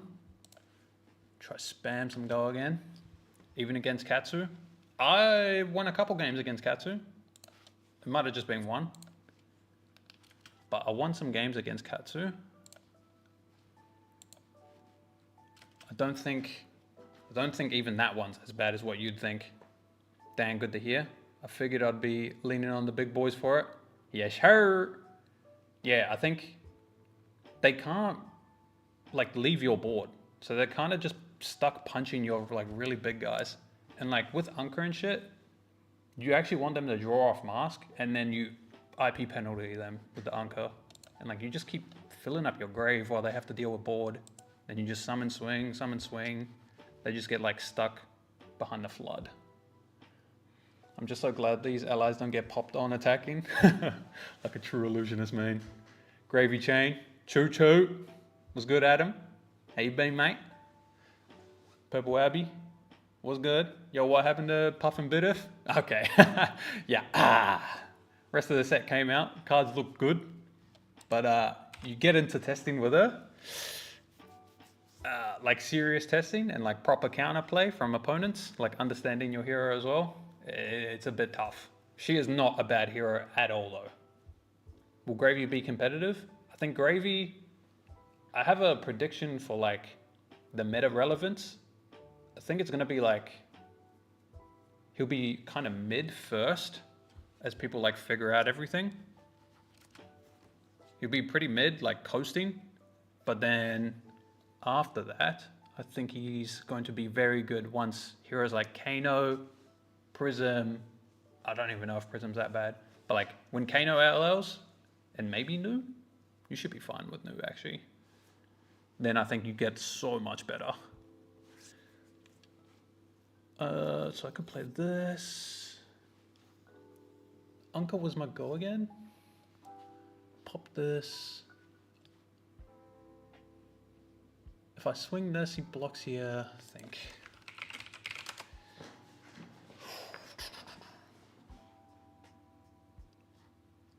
Okay, so we have to pop this. Play this. Close chain. Play this. Because we want to pump. Ability. Do this one. We want to do the ability and swing so that they can't just block with only chest. Oh, Talishar. No. I was winning. I was setting up the D-reactor. No. No, what's going on? Are you off sea legs? Yeah, you don't need it. Don't need it. When we get back to the deck tech, I'll talk about it. I'll get back to the deck. I have so much lightning swag and the deck is broken. I've just been ranting about how broken Acilio is, eh? I'm keen to look at Gravy and Puffin going forward. They were so fun to play. They are. Like, I've been having so much fun with Gravy. Lost a lot of hours of sleep. I think Puffin is the best mech, but still not very relevant. Yeah, that's a good take. I've seen 3 Puffin builds. What do you think is best? Boost, Pirate, or Pummel? Plus the cogs, of course. I think Boost is the best. Or like the small boost package. Just because like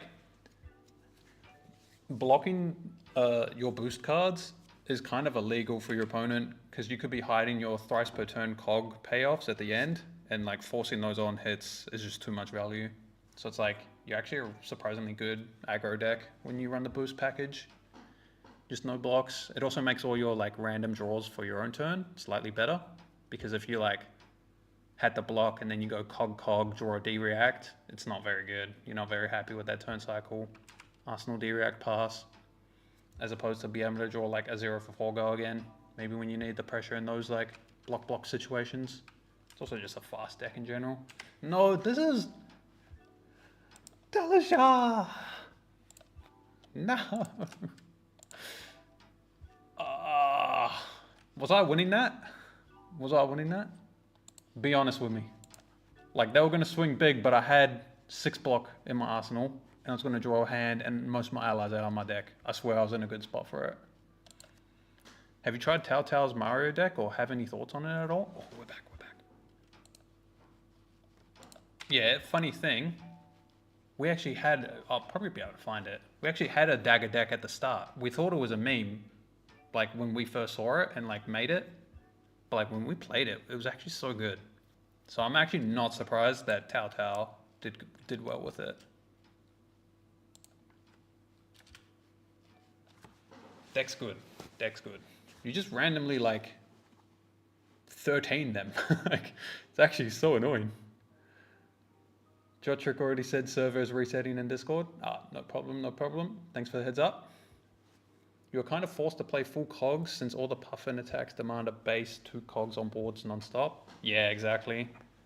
Like, there's a lot, you gotta find the right ratios for how many cogs you can make. But that's the other thing we're having a problem with Puffin. So you can outlast their cogs on their board and like play according to what their cogs look like. Right, so like if you just full block out because you know next turn they're starting their turn with no cogs, force them to have to draw cogs and they've already gone through a lot. Like 6 of their cards or whatever, including the arms, 7, all require your opponent to attack them to make their cogs. And if they don't have cogs for their turn, their turns get so much worse. And that's why I thought boost again, like filled out that problem slightly more. Need to think through some options here. No rush. Very interesting game though. So they have to give me a card here. That's why I wanted to pop my thing, which is very nice. I know, but I love that type list. Pummel don't beat Earth said. I don't think many of the lists beat Earth. Was a big problem. Tested against Verdance. I don't think Puffin can beat Verdance. Well, not yet. Maybe you can build to beat it, but I don't even know what to do. Verdance is good, by the way. I think Verdance is pretty good. Got the help it needs for, what's it called? Prism. And then also losing Sib means the new matchup is very playable and very, very winnable, if not favored. Sib was the thing that fucked you in that matchup. So Verdant's looking pretty good. Kano's kind of hard though. Acilio's probably harder. Do you think Anka's text is intended to IP the opponent? This seems pretty good.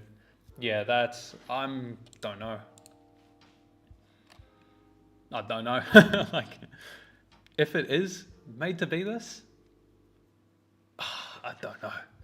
I can't answer it. I want it to be, so I'm biased, is the problem.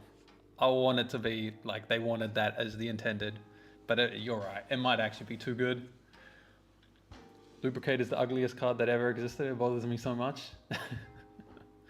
My face when they make an Earth Hero that beats Earth Heroes in mono Earth Hero format. My face when. Okay. I live for when I see we make best new video about shit being busted. Always early to crazy possibilities on new hero. You know the vibes. You know the vibes. Okay, we're happy to take a card out of them at least. So this will be swinging 8, and our hand blocks. Perfect. 8, so it's 11. Face, face. Let's have a look. So this always has go again when this attacks. Yeah, when it attacks has go again. So we always get a free swing here. The top wasn't a banishable. What if I say no blocks? What if I say no blocks right here? Take 11. They just pitch. Oh, they just swing again? Yeah, that seems bad. Or they play the 3 block and then I do this and they do a second pump. I think. Oh. If I shove 12 in front, they just swing at an ally, keep counters, or swing at me. What if I just block 9? What if I just block efficient? That just turns on reprise, so it's not very efficient, is it? We'll go 3, 6, 7. 7, and I'll put the D-React in front. Let's go a little bit more. There's a good chance it's like overpower in their arsenal. It's definitely a reprise card. Just don't know which one. Yeah, let's block like this, I think. Makes the most sense. If it's only a 3 buff, we actually stop it. But if it's way better than a 3 buff, it's eh. Could be, what's the one that like bounces the card as well? If you block 12, they can't swing ally. I'm scared the block 12. I want to be able to swing back. I'll do this, force like another buff here. Also, if they swing ally, I can double present lethal as long as I keep a card. But you might be right. This will definitely be one that I'll be watching back after. This card wasn't good, right? So I just dump it. Like if I block 12 there, I just swing 3, they block. Okay, so they would have went around. Wait. I'm not dead, eh? No, I'm not. Okay. Yep, it's fine. Clear Anka is good. So perfect. We get to pop this. Ability. Oh wait, that's not how this card works. We need to do this all first. Well, that's not how rum works. Your next action. Now we pop, then attack. Okay. Very nice, very nice. We blocked correct. What about Slippy? I think Slippy's pretty good. Slippy is definitely pretty good. I still think New might be better though. I also heard, who was it? It was Frank, wasn't it? Lazy Dog? Shout out to Frank. I love Frank. He brings good energy. But he might have convinced me that maybe Dagger Mario is just the best assassin. I could be convinced. I think cogs fundamentally are good in into blocking decks. Agreed. 3.5 value on your blue is pretty good. Doesn't matter if it doesn't say 3 block, if you're just playing them. Chat, do we have any idea how expensive Gravy is going to be? Tree Fitty.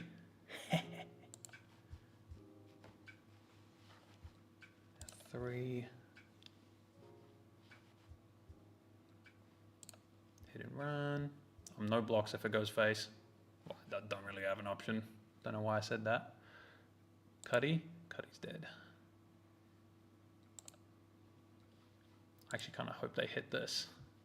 Give me a gold, please. Oh, we're so short. Just short on resources, man. Is that me? Me. Sure. We don't have enough, like, go again here, do we? Yeah, we might be just short. Let's do this after. Just short, aren't we? Pitch this.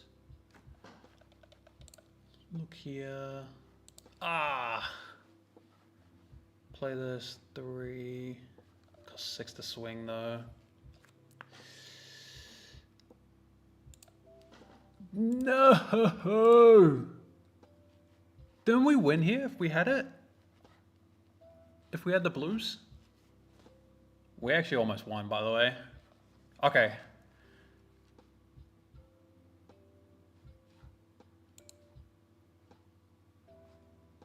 We've learned though. I think we've got good plans here. Humperdinck in graveyard. Very important. That can be our pivot. Because in these later turns where they try to pivot to face,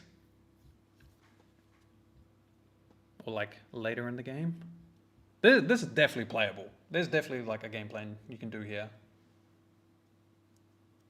For sure. Ripple away also makes Puffin suicidal. That's facts. Stop the cog in the machine and they lose their AP. They just played a 1 resource, do nothing. I think the Pirates have viability in LL with cash in. Oh, you want the viability in LL? Briar with nimbly? What's it called? Whatever it's called. Nimbly? I think it's broken. I think it's actually like best deck in the format.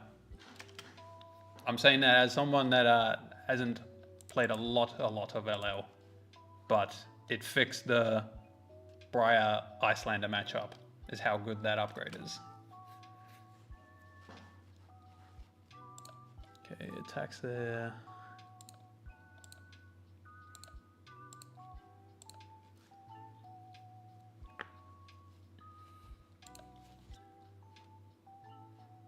Jittery Bones, and our hand is terrible. GG's. Close. Close, close, close. I'm definitely going to watch this back and take notes. Icelander is not a factor in LO. No, but like if you ever played that matchup, it was beyond 0%. It was so much lower than 0%. So like that's how much of an upgrade all these new cards to Briar has been. This is like what I was insinuating. I played Pudding Tam in LO in London and he destroyed me with his Briar deck. Is that what the new cards? Because actually, like, it looks insane. And you too. The goat. Oh, okay. There's probably some lines where I missed some damage. Yeah, definitely gonna watch that one back. I will be right back though.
I'm back. Grab me some water.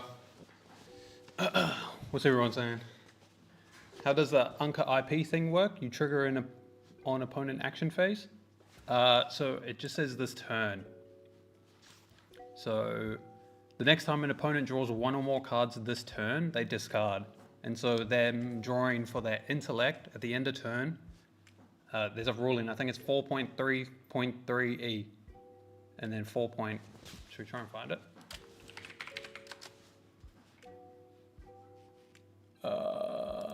Do we search here? Rulings. Oh, can't type. Comprehensive rules. Does this link us to an updated one? Casual procedure comprehensive.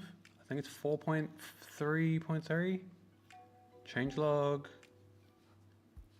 Accessible. There is like a window for them to actually, for the effect to fit in. And it counts as during their turn. It's too far? Okay, I'm not gonna look for it, bro. Already too many words giving me a headache. But yeah, triggers on the intellect. It seems 100,000% like an oversight. That's why I think so as well, sadly. I don't want it to be though, it's so good. But yeah, 2-card 11 will definitely be too good. I've definitely been winning games because of it as well. But it might be that it would hurt too much to take it away. Or like maybe it was how it's intended. Okay, I'm coping again. I'm coping, shut up. Bro can't control F. Oh! So I'll keep you around, Bob Joe. Yeah. 4.3.3. One of these. First action phase starts, the beginning of action phase, blah, blah, blah. Action points. Third, the turn player gains priority. Fourth and final, when the stack is empty, the combat chain is closed. Both of them passing in succession. The combat phase, action phase ends and game proceeds to end phase. And there's in here, isn't it? It's one of these. Yeah. So first, the beginning and end phase, blah, blah, blah, blah, blah. Second, all the procedures happen. All allies' life totals reset. Turn player may put a card from their hand face down into an empty arsenal zone. Each player puts all cards into their pitch zone, if any, to the bottom. All players lose all action points and resource. The turn player draws cards until the number of cards in their hand is equal to the hero's intellect. If it is the first turn of the game, all other players draw until the number of cards in their hand is equal to their intellect. If a player already has at least that many cards in their hand, they do not draw this way. But drawing here means that they draw still in their turn. This is right here. So if they take it away, I'm gonna tell LSS, well, what's this, mate? What's these rules here? As I like tears streaming down my cheek, begging them to please not take it away.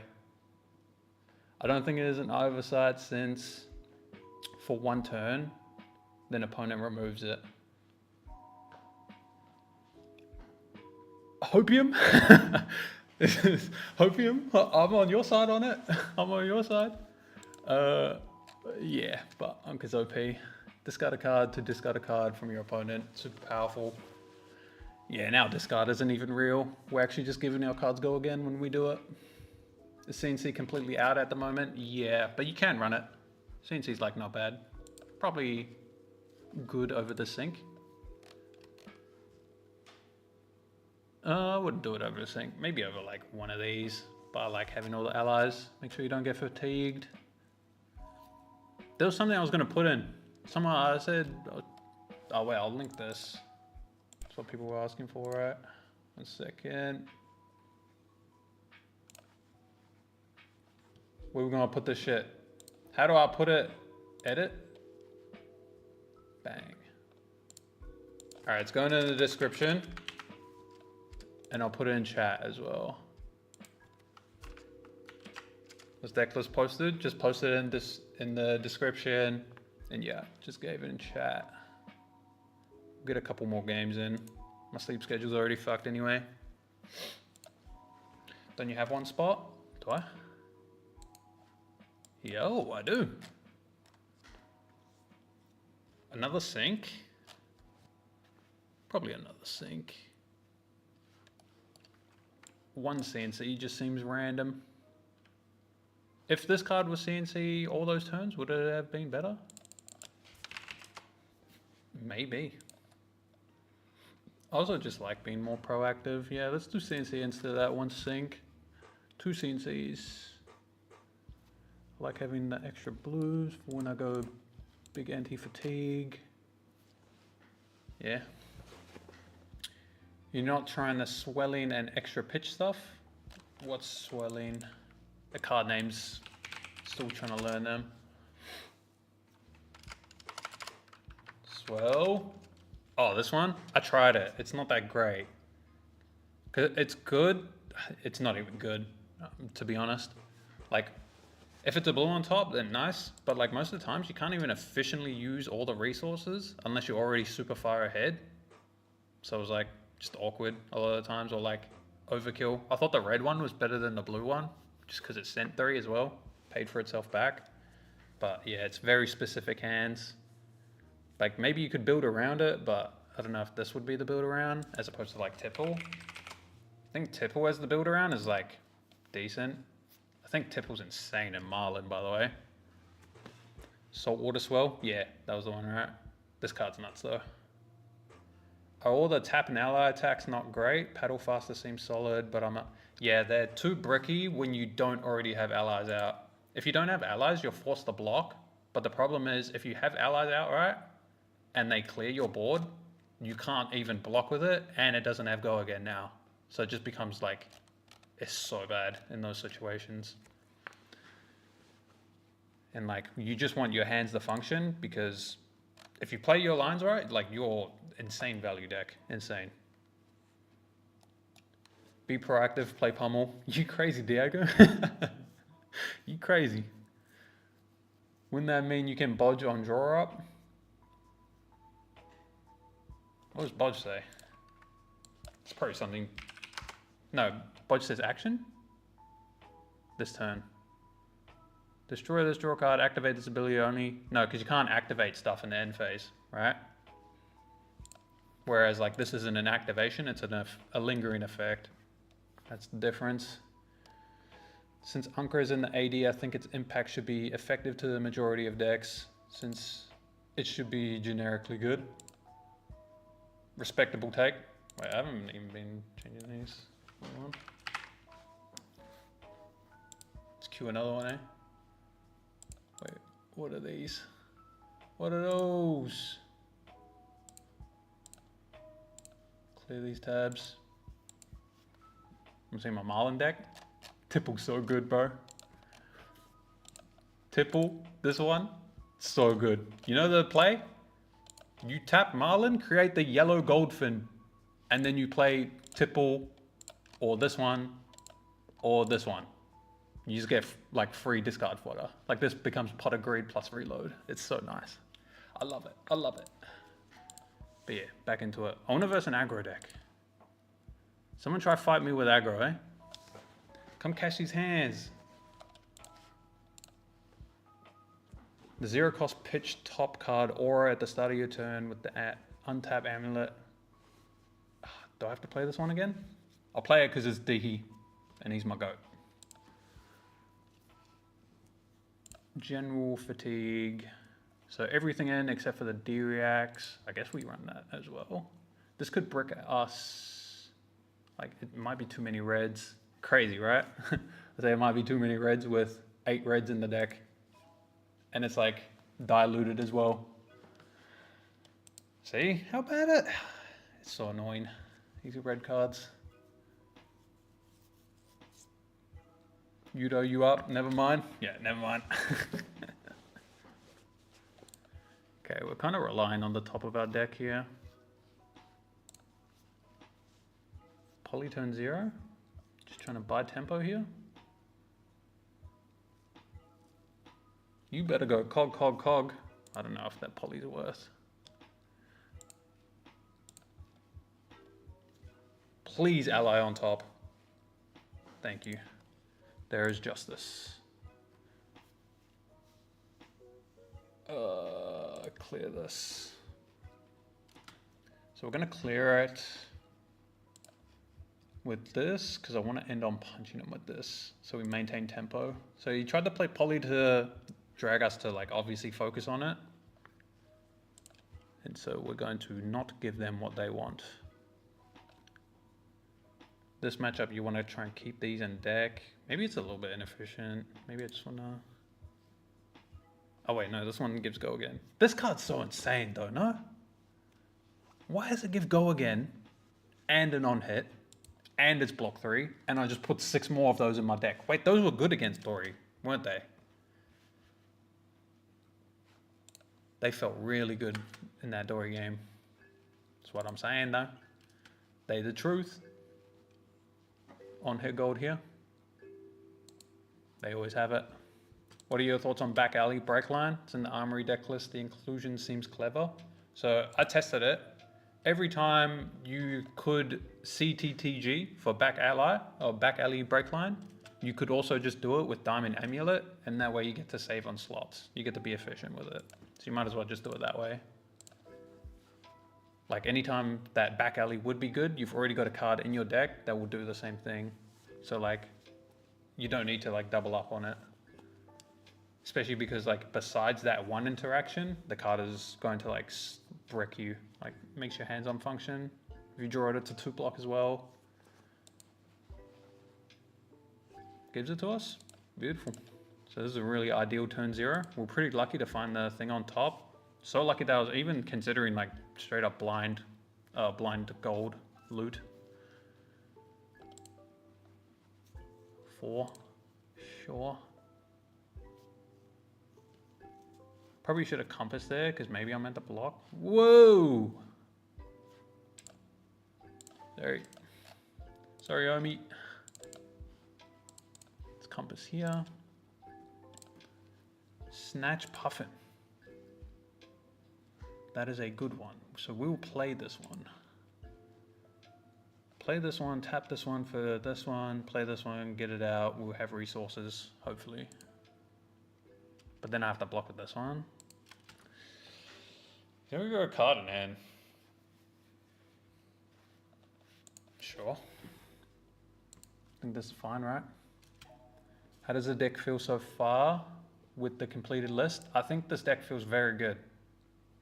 I think this deck feels very, very good. When you have the like proper game plans and understanding in the game states, like understanding what you want to be doing in these, what's it called? In-game scenarios, I think the deck is like very solid. Double Cuddy.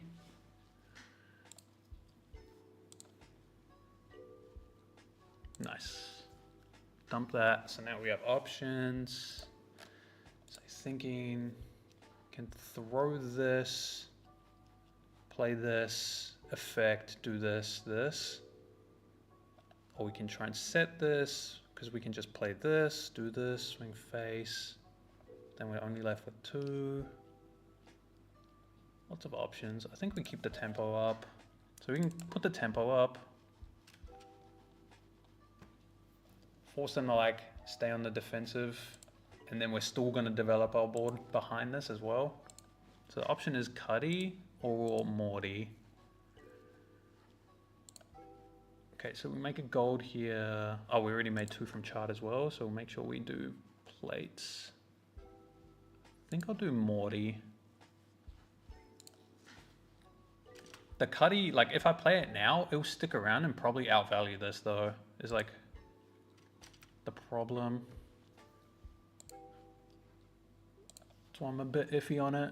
But yeah, see what I mean? I was saying this before. Don't try and race Gravy. Like I think Gravy just wins if you don't just block and like kill his things.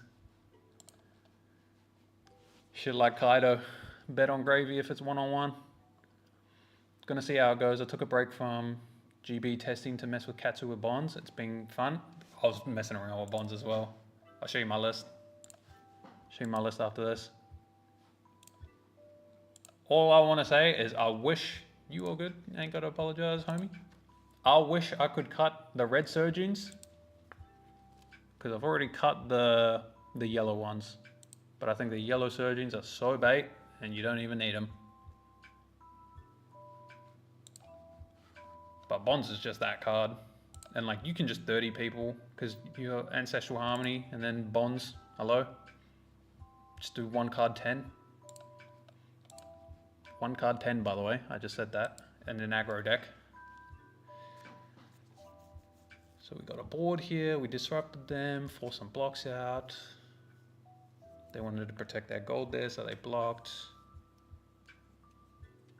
I don't like Cerebellum in this deck, but maybe their build does it. Because like Cerebellum contests your action point on your Aeronaut. In this deck, it's going to contest with Snatch as well. Seems not the best. This is when it's good though, with this 1 card, so that's nice. But this is when it's good, and it's just going to replace itself. So like, was it really that good? This could have just been a good card, and you just play it. Don't race a deck that has a board state, I think. Yeah, generally. Is that me? At me. Let's have a look then. I'd like to take a peek in case we should be blocking. Flying high, so we can play this, dump this. We can also do this, draw, dump this. So we'll have this and this. Swing for 2. Maybe we don't even need a swing for 2 then. We can use this as our pitch. But it looks like he's going to ignore our board state so much that we will get value out of this if we just boots it next turn. Okay. So we can efficiently use our whole hand, and there's no way this is going to be lethal here. So I'm down. They also let a Palantir die last turn, wasn't it? No, it was the turn before. What died from the arsenal? Ishak?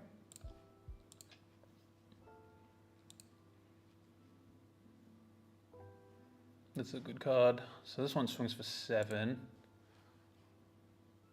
So if I block this, they can give it go again. And then just 2 at one of the guys anyway. So if I block 7, who cares? Like, go to 21. He probably Spitfires the Morty. Thinking 21. We just have all the options in the world. How we want to deal with this? Do we want to slow the game down? What is this one? Discard. Okay, so we want to play this. Play this, dump this. Pitch, play this. So we don't need this. Let's just get some block value in. Because we can use gold, we have a blue on top, dump this, play this. And then punch face. Should be good. Is Betsy a real deck now? What changed with Betsy? Probably not. Probably not. Agreed. Retrace naming Surgeon is legit. I ain't never done that before, but now I'm gonna start looking for that line. What the hell? Juice. Can you summon faster than a Guardian can clear? Absolutely. Like, that's why Mage Masters is like my main board as well. You can triple summon a lot of the times, and like they have to send a whole turn into things like Humperdinck and Chum, and then like you can just double summon with that and then triple summon after, and like they're just flooded. It's very easy. Yep, so like we thought, they punched the Morty. Now we get to do our efficient turn. It was flying high on top, right? So let's dump this Bones. We still have the Sharks as well. This doesn't give +1. But this disruption is like so, oh my god. So silly. Whoever printed it, you're my favorite. So we'll give it a go again as well. Just cash this in for 3 damage probably. Probably correct. No, this ain't correct. Sorry. We just save it. Because we're going to be able to activate, like use that as our hero activation next turn. This is going to force blocks and then for them to have to deal with it already. So we don't need to push anything else further. I could boot this out, but it's the same shit. We'll just see TTG, call to the grave this later if we want to. Swinging for 6, they're happy to take the discard, respect. Cerebellum is for high octane, but I don't think it lines up high cogtane. Yeah, exactly. Like, there's 3 cards in your deck that make it playable. Every other time it's like a blue 0 block. Not that good in my mind. Not even in my mind, even when I tested. It was like in my first thing as well. First iterations. Codex of Frailties are 1 card 10. True. Very true. Boost Puffin bad. This ain't boost, don't worry. Scar for a scar, snatch. Hey. So Sawbones made him discard as well. Kind of crazy. We got so much value out of that guy. See what I mean though? Just can't race. Yeah. No blocks.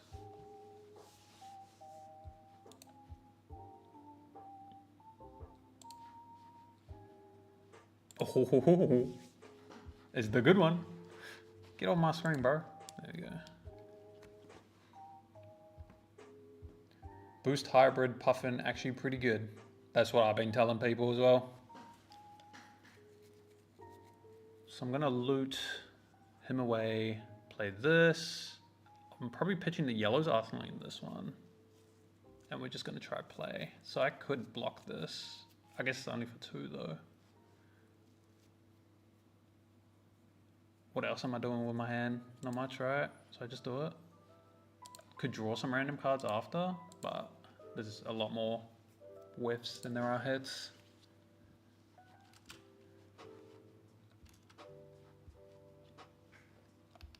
So it's a little bit inefficient on our end, but that's just what happens in our 0 block yellow deck. At Tog, do you think fatigue is viable if Puffin has enough go again to clear every board? I don't think so. I actually don't think so. We can test it though, for sure. I've been beating fatigue with like 20 cards in deck. Like good players as well. I'm not talking Talishar randoms. I'm talking like we pause and talk over the lines and shit. Anka for sure.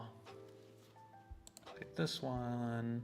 So we've got 5 resources. We also have boots as well.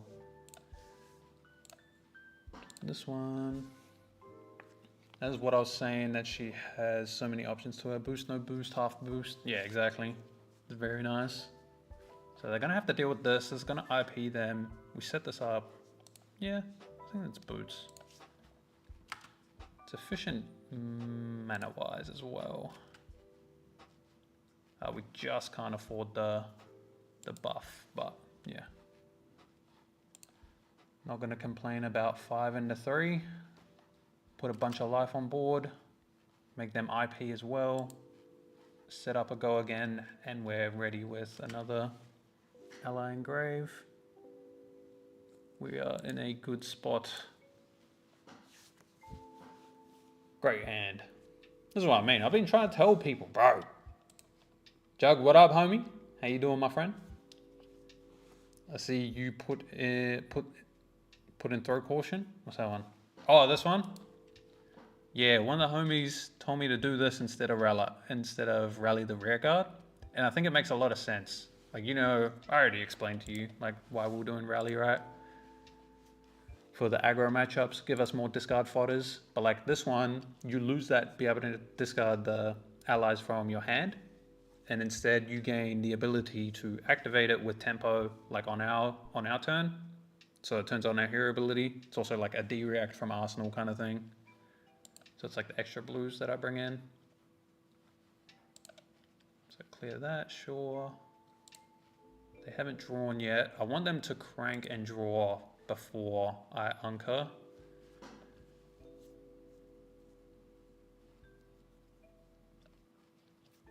Let me take that intellect. Give me that.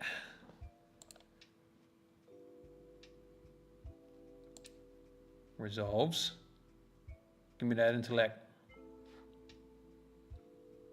Damn it. Does that mean? Wait, is that me? Say less?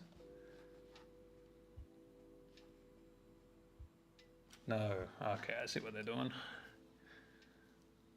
Cheeky, cheeky, cheeky. Do this. If I don't triple block it, it's going to be for 8. Because they get... So what happens is, if I let this hit, they make a cog, they crank it, and then they can spitfire the Anka. So I think this is correct. So I can just play a Vast, play the Cuddy. Yeah, I think this is correct. So I'm not going to be able to do this effect, but... Right, because if I go this... Yeah, we can't, but it's fine. We get to like make them IP2, which is like the same as anchoring the next turn. Instead, this turn is the one that they got anchored pretty much. So we want to set up a dink to the grave, which is nice. Let's check the top after we do the loot, because we're always looting no matter the top. We see the goat. Let's go a Vast. And then we just go this. So we've got 3 resources. We can afford a pump, which is nice. Ability. This on-hit gold. So if it makes a gold, I'll pop arms on the Anka as well. So we block 9, swing 9, have an extra 4 life on board. Looking good. Do this. Close chain resolves. I like that this hero follows the missed logic of giving us blues that are reds. It's a good logic. It's a good logic. So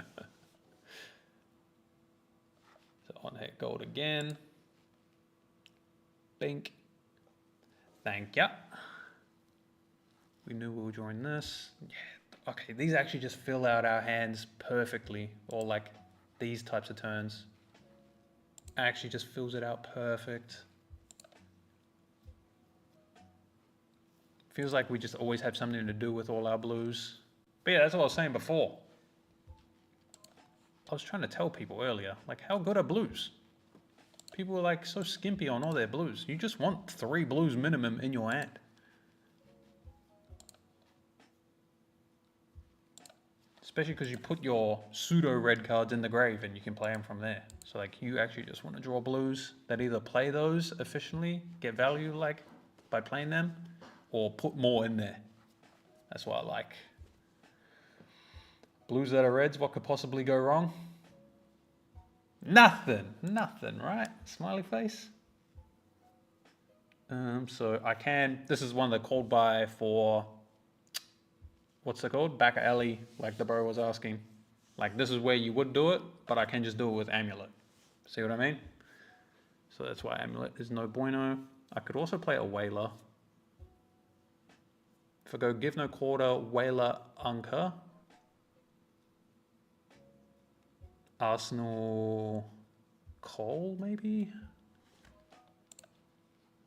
Thinking. Or I go Cole, dump the thing, play it. But then that's it as well. So it's probably worth the double summon. Let's check top first, see if there's another line here.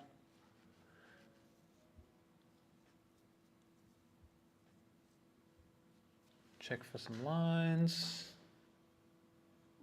There's no way to summon Whaler off 3 blues, right? Like if I see like a chart, for example. Nah, that doesn't work. Unless I go... Does that work?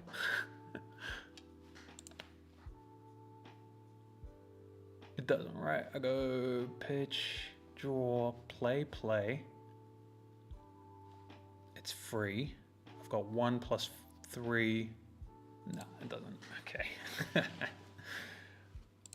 So I think we just play for disruption then. I'm going to set up the give no quarter.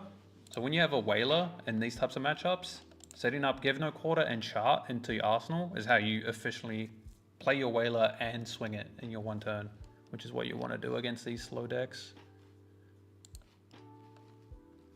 So setting up these for that. They're also just like the best math-wise in those like search situations as well.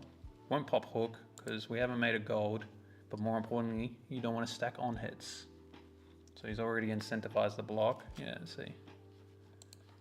Now Anka's gonna make him IP again. How broken is this, man? Like, they just looped. Go ahead. Who are you doing it at? This? Sure. What do we got? That's a good one. So we're gonna loot here.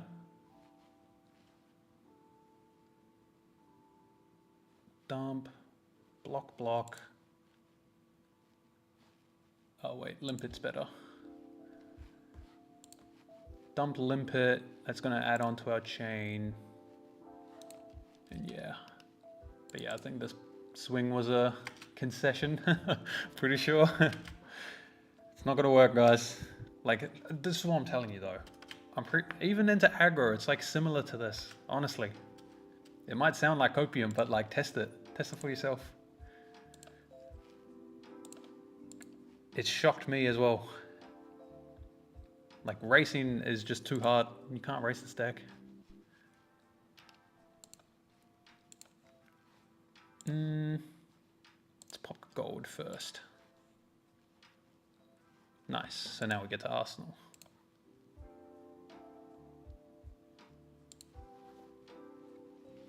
Swing for 7, force lethal. They get our whaler, unfortunate. That's why we have 3 in the deck. And whaler.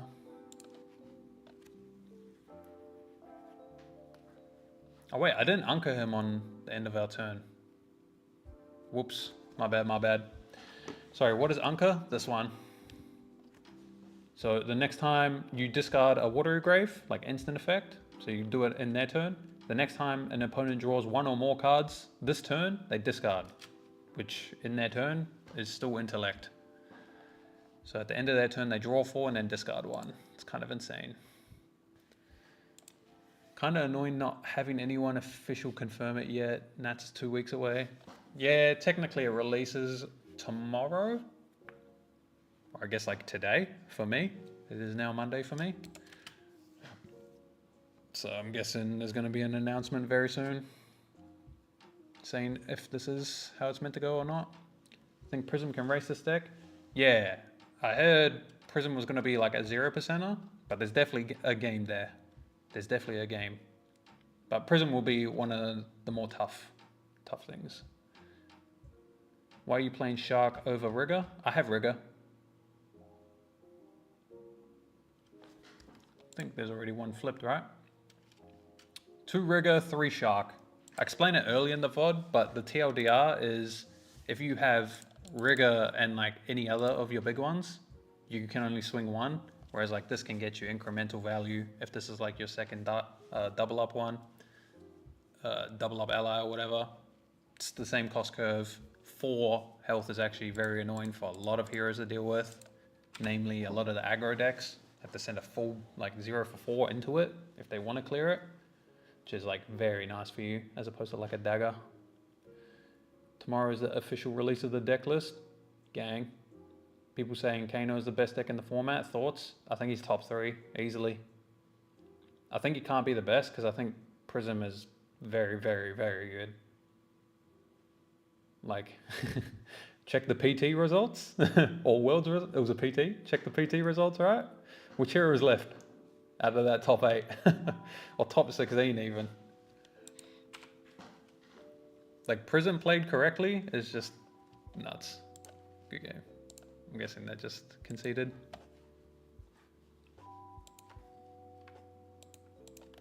GG's. Hopefully we can get an aggro game. I'm gonna get some more reps into aggro. That's definitely a game. Anka OP. Yeah, GG. Internet died, can't reconnect. That's all good. Anka is so good, right? Oh, aggro. Okay. Let's see if we can do this, eh? I want to go first so I don't get one tapped. Good luck, homie. So now we have these, which is interesting. Test these out as well. These might just be bad though. We chop some reds maybe, so we don't like contest the action points too much. I'm down to go like this, I think.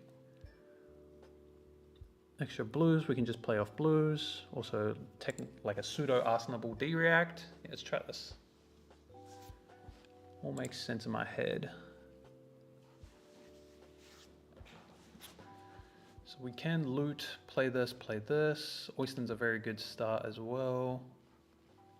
May get a little bit weird though, how we've got two of these guys. I actually might loot one away. What can I draw? Let's see what we draw. Normally I loot first, looting the guy away, and like check info after. But there's a chance I'm just playing him as my action point this turn, so. Okay, that's a good card.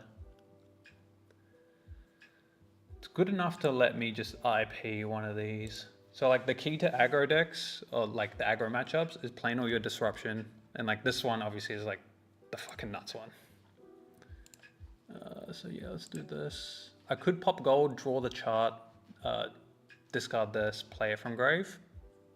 And it will be good if I hit allies, but if I don't hit allies, it's a waste of a chart and a waste of a gold.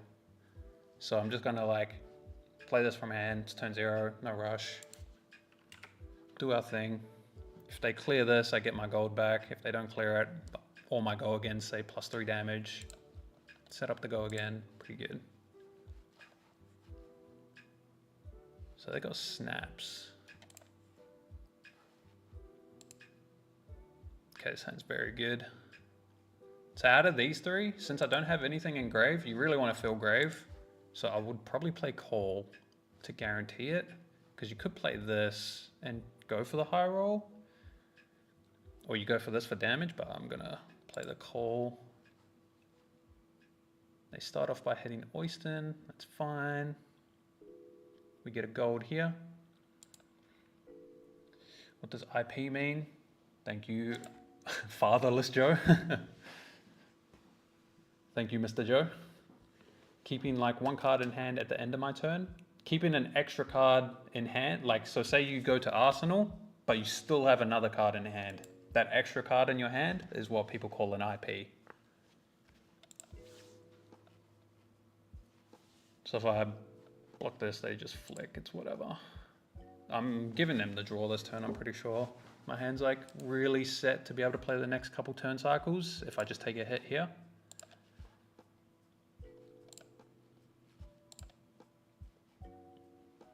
So take a hit we shall. Gonna hurt, but you have to take a hit somewhere in the game. You want to preferably take the hit when you have a very good send back. Intellect is a numerical property of a hero card which represents the number. Bro, why are you using big words? You trying to show everyone that I can't read properly?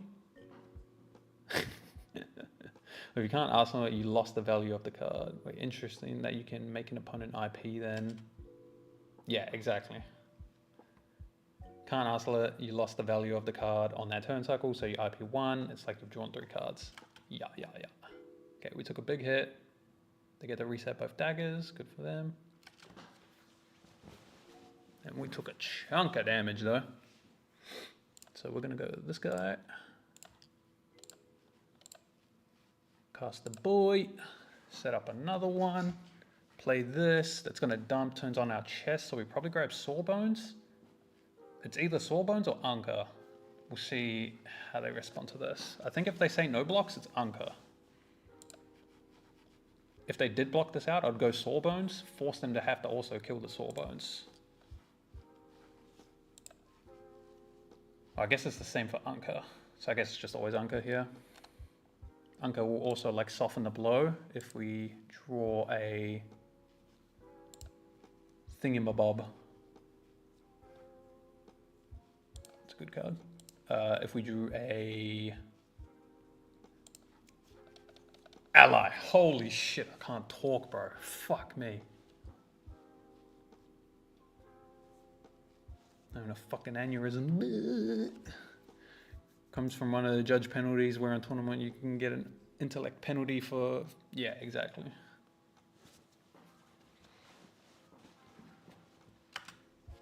I've never gotten one of those, now that I think about it.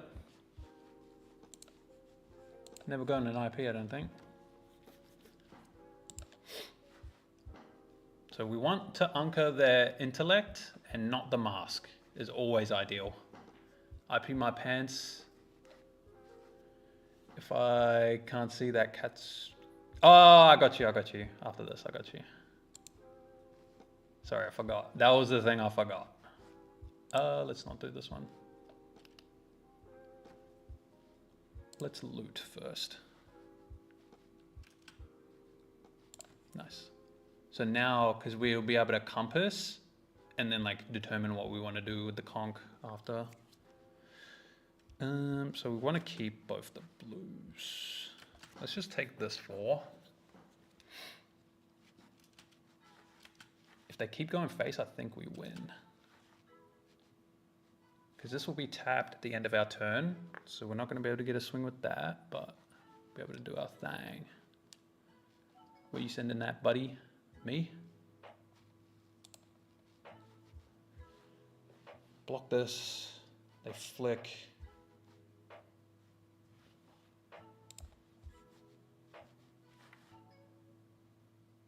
Yeah, I was going to say. Okay, so they go there. That resolves.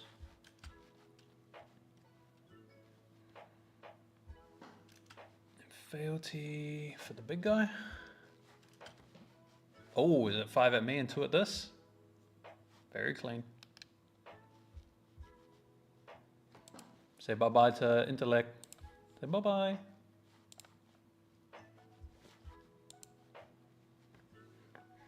So we get to do this. They're going to be on 3 cards. They shoot this. Let's check this though. Ooh, and we got grave. So we do have grave.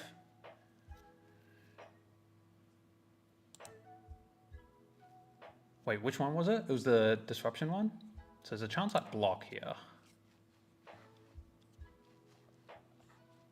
Because this is on hit mask, isn't it?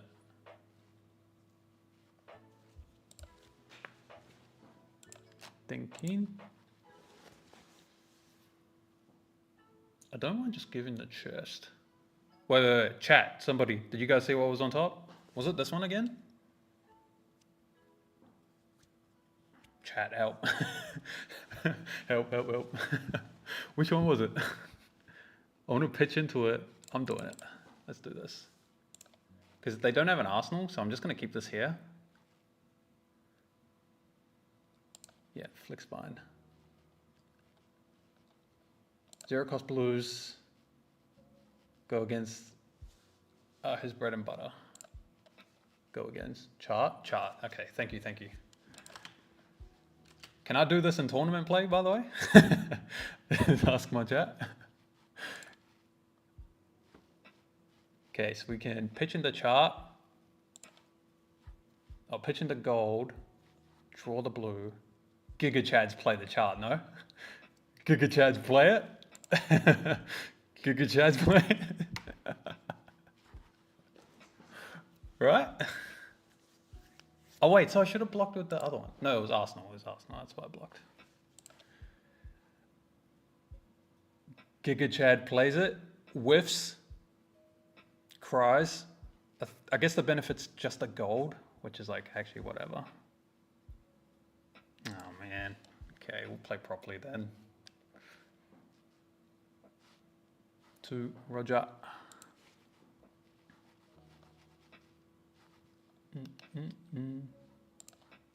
Close the chain. Let's go this one. Swing 6. Cashing out 2 card 10, because they're going to have to send 3 damage into this as well. So 9, no, it's 11. 2 card 11. We were able to block out efficiently. Anka got our IP penalty this turn. Life totals are close. They might struggle to be able to present mask this turn. Looking good, looking good. Not the worst spot. Great draw.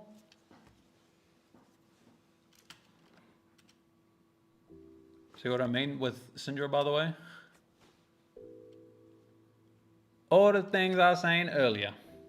What's the best deck to play to learn how to pitch stack? It seems to be mega relevant in this game. I'd say Guardian. Yeah, like Tim said. Hard mode would be doing Kano, but Guardian is like very easy. I definitely recommend Guardians to start learning the game, especially with new set coming out. Agreed. Hard agreed. So let's see the top, see if we get to draw a card off our blood for free. Which we do not. So if I do this, discard this. To port, we have an ally, so we could go like activate gold on our turn, discard one of the blues.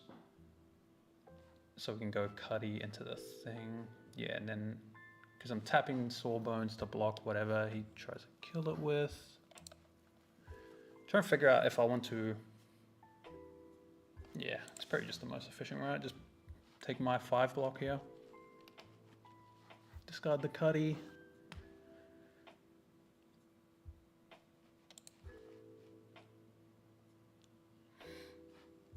If I prevent this flick, isn't this very good? I think they want this resource. Like they're gonna have to send their last card into Sawbones here, and it prevents this from getting hit. So this chain link's not gonna hit. And I'll like put the blood in the water here. So like either they leave me with Sawbones to accrue more value next turn cycle, or they swing 4 at face and they don't draw. Win-win for us. And this is what I like. So these blues don't do anything on cast, so we're gonna just activate our hero ability next turn with the gold. Don't always have to just discard the other guys. So nice. They're gonna be down a dagger, they're down an arsenal again. Well, I guess it's bad, I keep holding them off an arsenal, right? And I got conk. Whoops. Maybe I just double summon then? If I just send this, yeah, maybe I'll just double summon. Because I can pop this. Yeah, let's do it. Small alternative of play. Let's go this. Let's go rum. This one's free as well. Let's go buff. Buff. Hook. Because if they block, then they're on no cards. Now we've just got Cuddy's on board as well now. Beautiful. So they're gonna start clearing, makes sense. So they already cashed in all that we wanted. Hopefully this will be like their clear and setup turn, and then we punish it. See? Gonna suffer a lot if you choose Yo. It's one of the hardest to play at the moment, if not the hardest. It's good to jump into difficulties, unless it's Kano. Unless you're a person that likes that stuff as well. So unless it's Kano and Prism, I feel like jumping into any other deck is like fine. Maybe Acilio's a bit hard as well.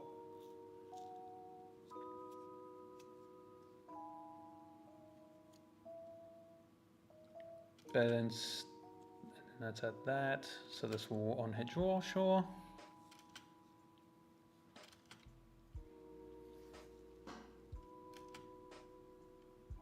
So I want to probably port side this. Let's have a peek real quick. So we could give no quarter on our turn, so let's go gold. Oh no, play this, discard this. Draw the charm, gold draw, discard charm, pitch both, swing. Chum's a little bit awkward resource-wise, because we blocked with the chest earlier. Maybe that chest block, was it bad? I don't think it was though. We got this massive tempo lead because of it. If you want to get fatigued, sure, play Dio lol. Oh, sadly true. It's very unfun watching them just mono block you out and your draws just don't line up right. Started the game on Prism and really enjoyed it. Just got to know what you're in for. Exactly. You put it perfectly. Don't play this, buddy. Buddy, why are you playing this? Okay, wait. This is sus, no? Are they not playing it because they know I have Conqueror here? Okay, we'll trade with you. Take one.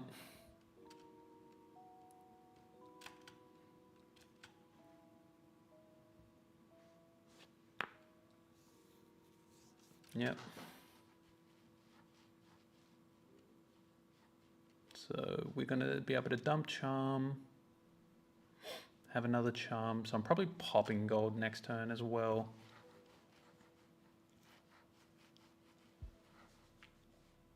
You're kind of beating his ass. That's what I was saying, bro. People keep saying I'm coping. But like, this is a game. Into aggro, it's a game. It ain't just like you insta lose. Like, I won't say you're like heavily favored or anything, but like, we are playing the game.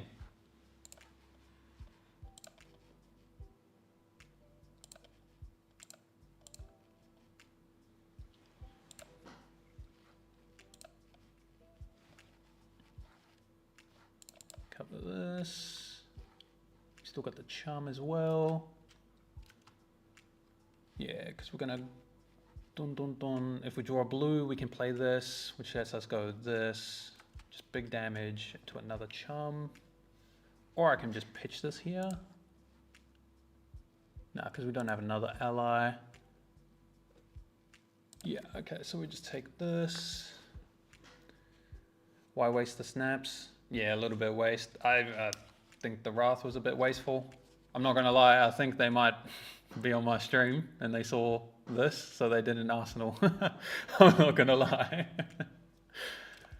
I've had this stuff happen before when I stream. I know you in here, buddy. I know you in here. Jason. So now pitch this. Ooh.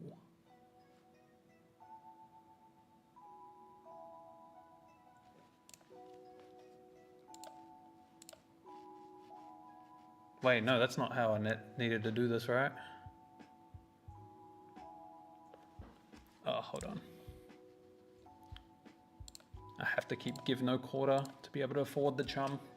Duh. Here I was like, ooh, I could play the chum and swing as well. Ooh, psych.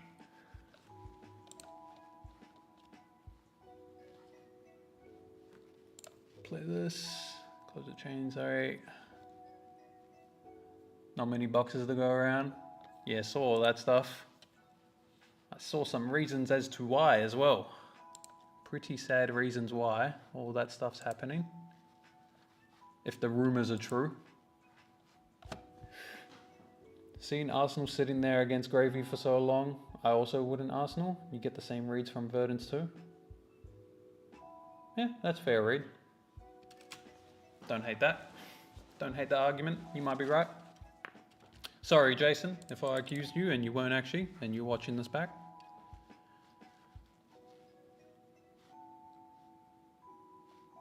At this. Okay. Pretty funny. If he did swing at face, I'd probably let it hit.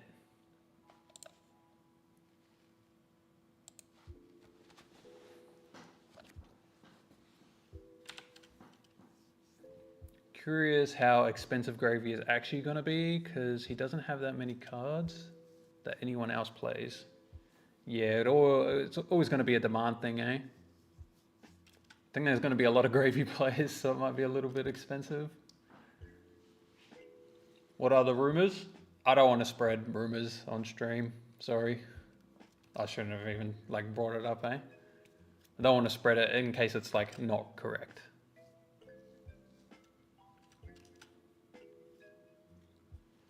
That would be unfair to LSS. Pretty expensive? Yeah, that's what I think. Probably going to get really expensive. Yeah, probably. Do we think Anka will act as written on release notes, or are we thinking they'll true text it? Yeah, I think they're going to change it. It's pretty sad though if they change it. I'm actually going to get rid of this. It's pretty sad if they change it though, because it will hurt this matchup a bit. It will hurt a lot of matchups, essentially.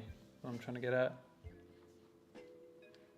Damn, as soon as I blocked with chest, I drew 3 chums and not the other allies.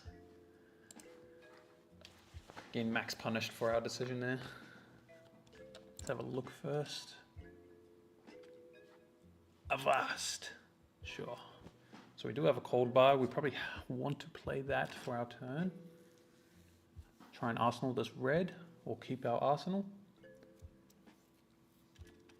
Seems like doesn't matter what deck I ask about, answer is always pretty expensive. Yeah, sadly, TCGs.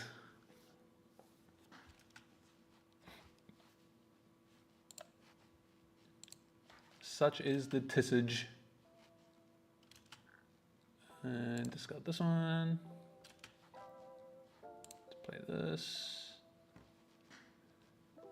Probably meant to grab Anka, because that will again buy us a ton of tempo to be able to keep the hand to summon this chum out next turn.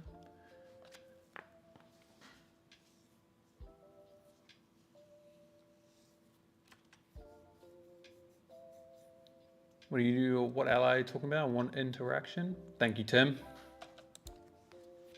Pretty much, we can stop them from drawing 4 cards at the end of their turn. Is that me? It is at me. Block here. We have enough blues. Ooh. Don't think I care though. Rake's interesting. So they don't play spreading. Spreading's just better, no? Wait. Spreading's just worse. Wait. Me or Anka? Damn it.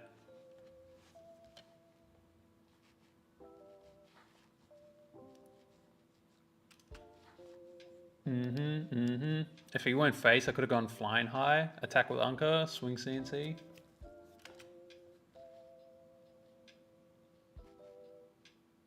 So I could do 3 card 10 by summoning the guy, or I can block 2 and then swing 6. Yeah, you just do 10 then.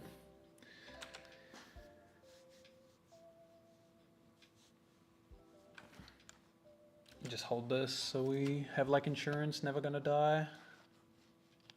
They're staying off Arsenal like all game. So play this. Play this. It was an Avast on top. So pretty sad we're not gonna have an ally in the grave, but yeah, start to put the pressure on.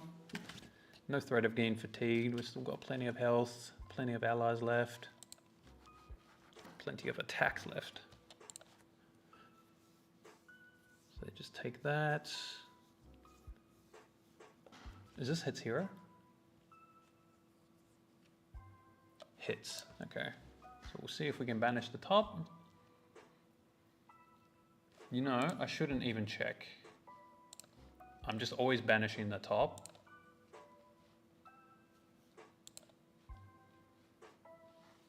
Because there's no other like real choices. Even if it's not an ally, I would still banish the top because I'm gonna try and play chart. And we want to try and like pull ahead with the chart because I'm assuming they're gonna kill this chum here, like head jab it.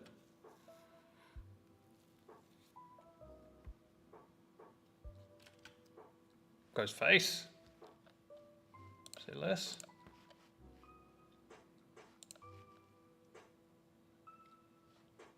Tip. Sure. Last card is 0 for 6 or what? Just faces the place, respect. Do I keep double chart or do I just keep my life up? So it's a tip, play this. Let's try and play double chart, try and fill the grave while we have this little window here.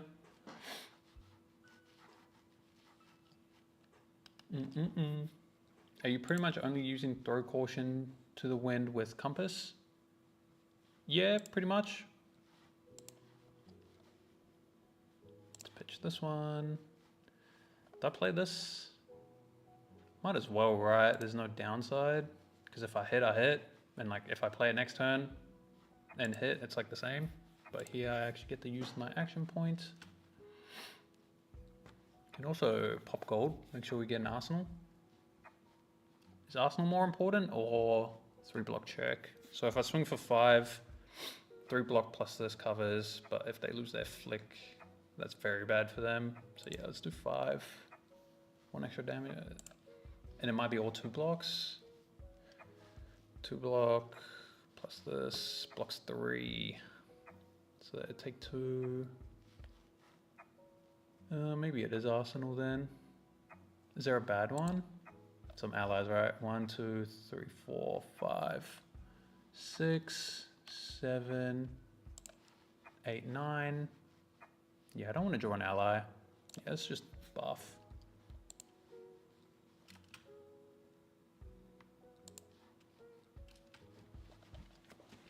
Boom.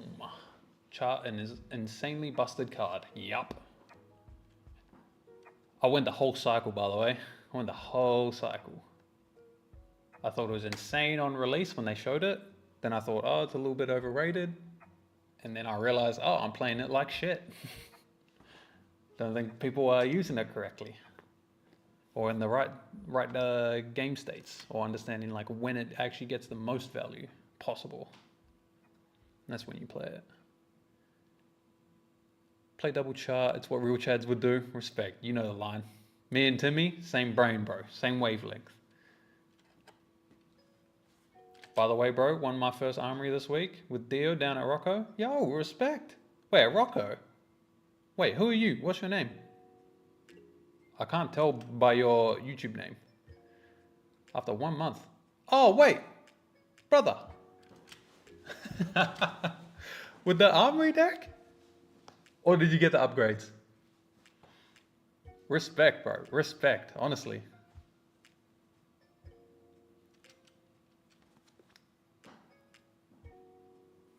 Good draws. So if they go face here, I'm going to be able to discard the charm and then force them to go it.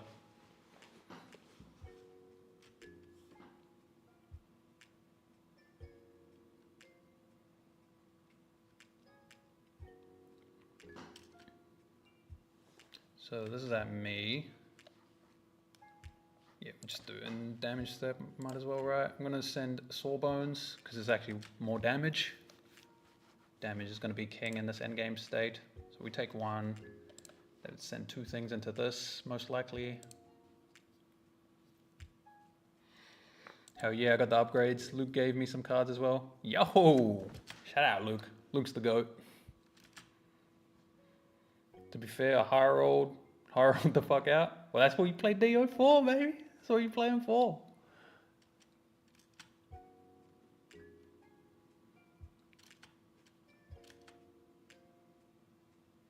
And a head jab? You got a head jab for it?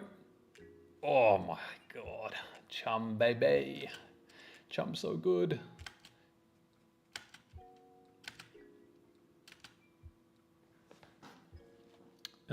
Let's loot. I'm probably, yeah, GG. Good game. So where's all those doubters again? Aggro unwinnable, I thought. Aggro unwinnable. Can't win at all. No way you can win. Nah, I'm being a weird snarky guy now. Excuse that. But yeah, I'm glad I could display what I was talking about, so I wasn't just yapping out my ass, so people wouldn't believe me, because I normally just do that. But yeah, aggro's playable. Like, don't even at me. Katsu was the one, right? If the homie's still here. This is my Katsu. Bang. Zoom that out a little bit. I don't doubt Dawnblade might be unwinnable. Did you see the game earlier? I swear there's lines. I'm pretty sure there's lines that win it. I have to go and research the Dori versus Dawnblade matchup though. I'm presuming it's going to be similar to that. They did it similar as well, no? I mean, it looks unplayable for the aggro deck, really. That's what I'm saying. Like, people say things before they test it, I swear. Or like, suboptimal testing. Not suboptimal testing, like suboptimal builds into the things. But like, if you're allowed to make the adjustments and shit, and it makes sense with the deck build and like the overall 80, do it properly, man. But yeah, this is what I'm on. I guess it's 59 here, so it should be... I actually don't... I want to cut whelming, to be honest. How many blues? 23 blues. Blues are good. Could probably go down to 21 though. But yeah, just red surging. If you play yellow surging, you're behind. Shout out anyone that knows that meme. Yellow surging is just 2 for 1 yourself. They de-react you, FF, go next game.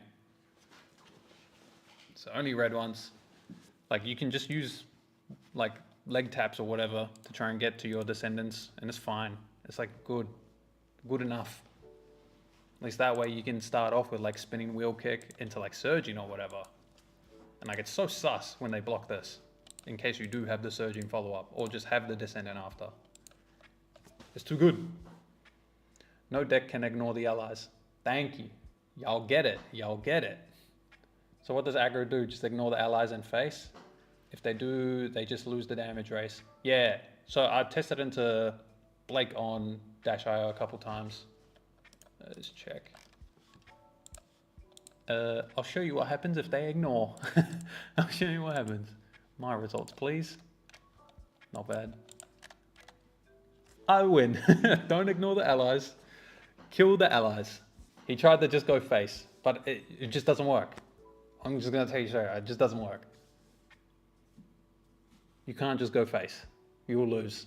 I think the big one's flexes, by the way. You guys see how much value I got out of my flexes in that game? Like, this on board with a board state just says you can't attack me because you'll lose. I'll just cash in my flexes right here, do a really OP small card hand like I normally do, and now it's buffed because I already have allies as well. So it's always going to be like a 1 card 10 plus add life on board.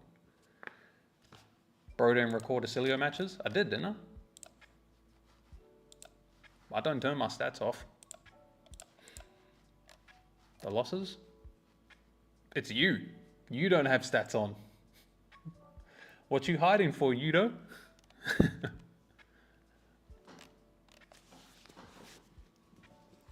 If you don't have stats on, then it doesn't show up. I'll wear that shit on my chest. Love you talk, but buddy pitched Ronin Renegade for dagger with sawbones out. Wait, what was the whole line?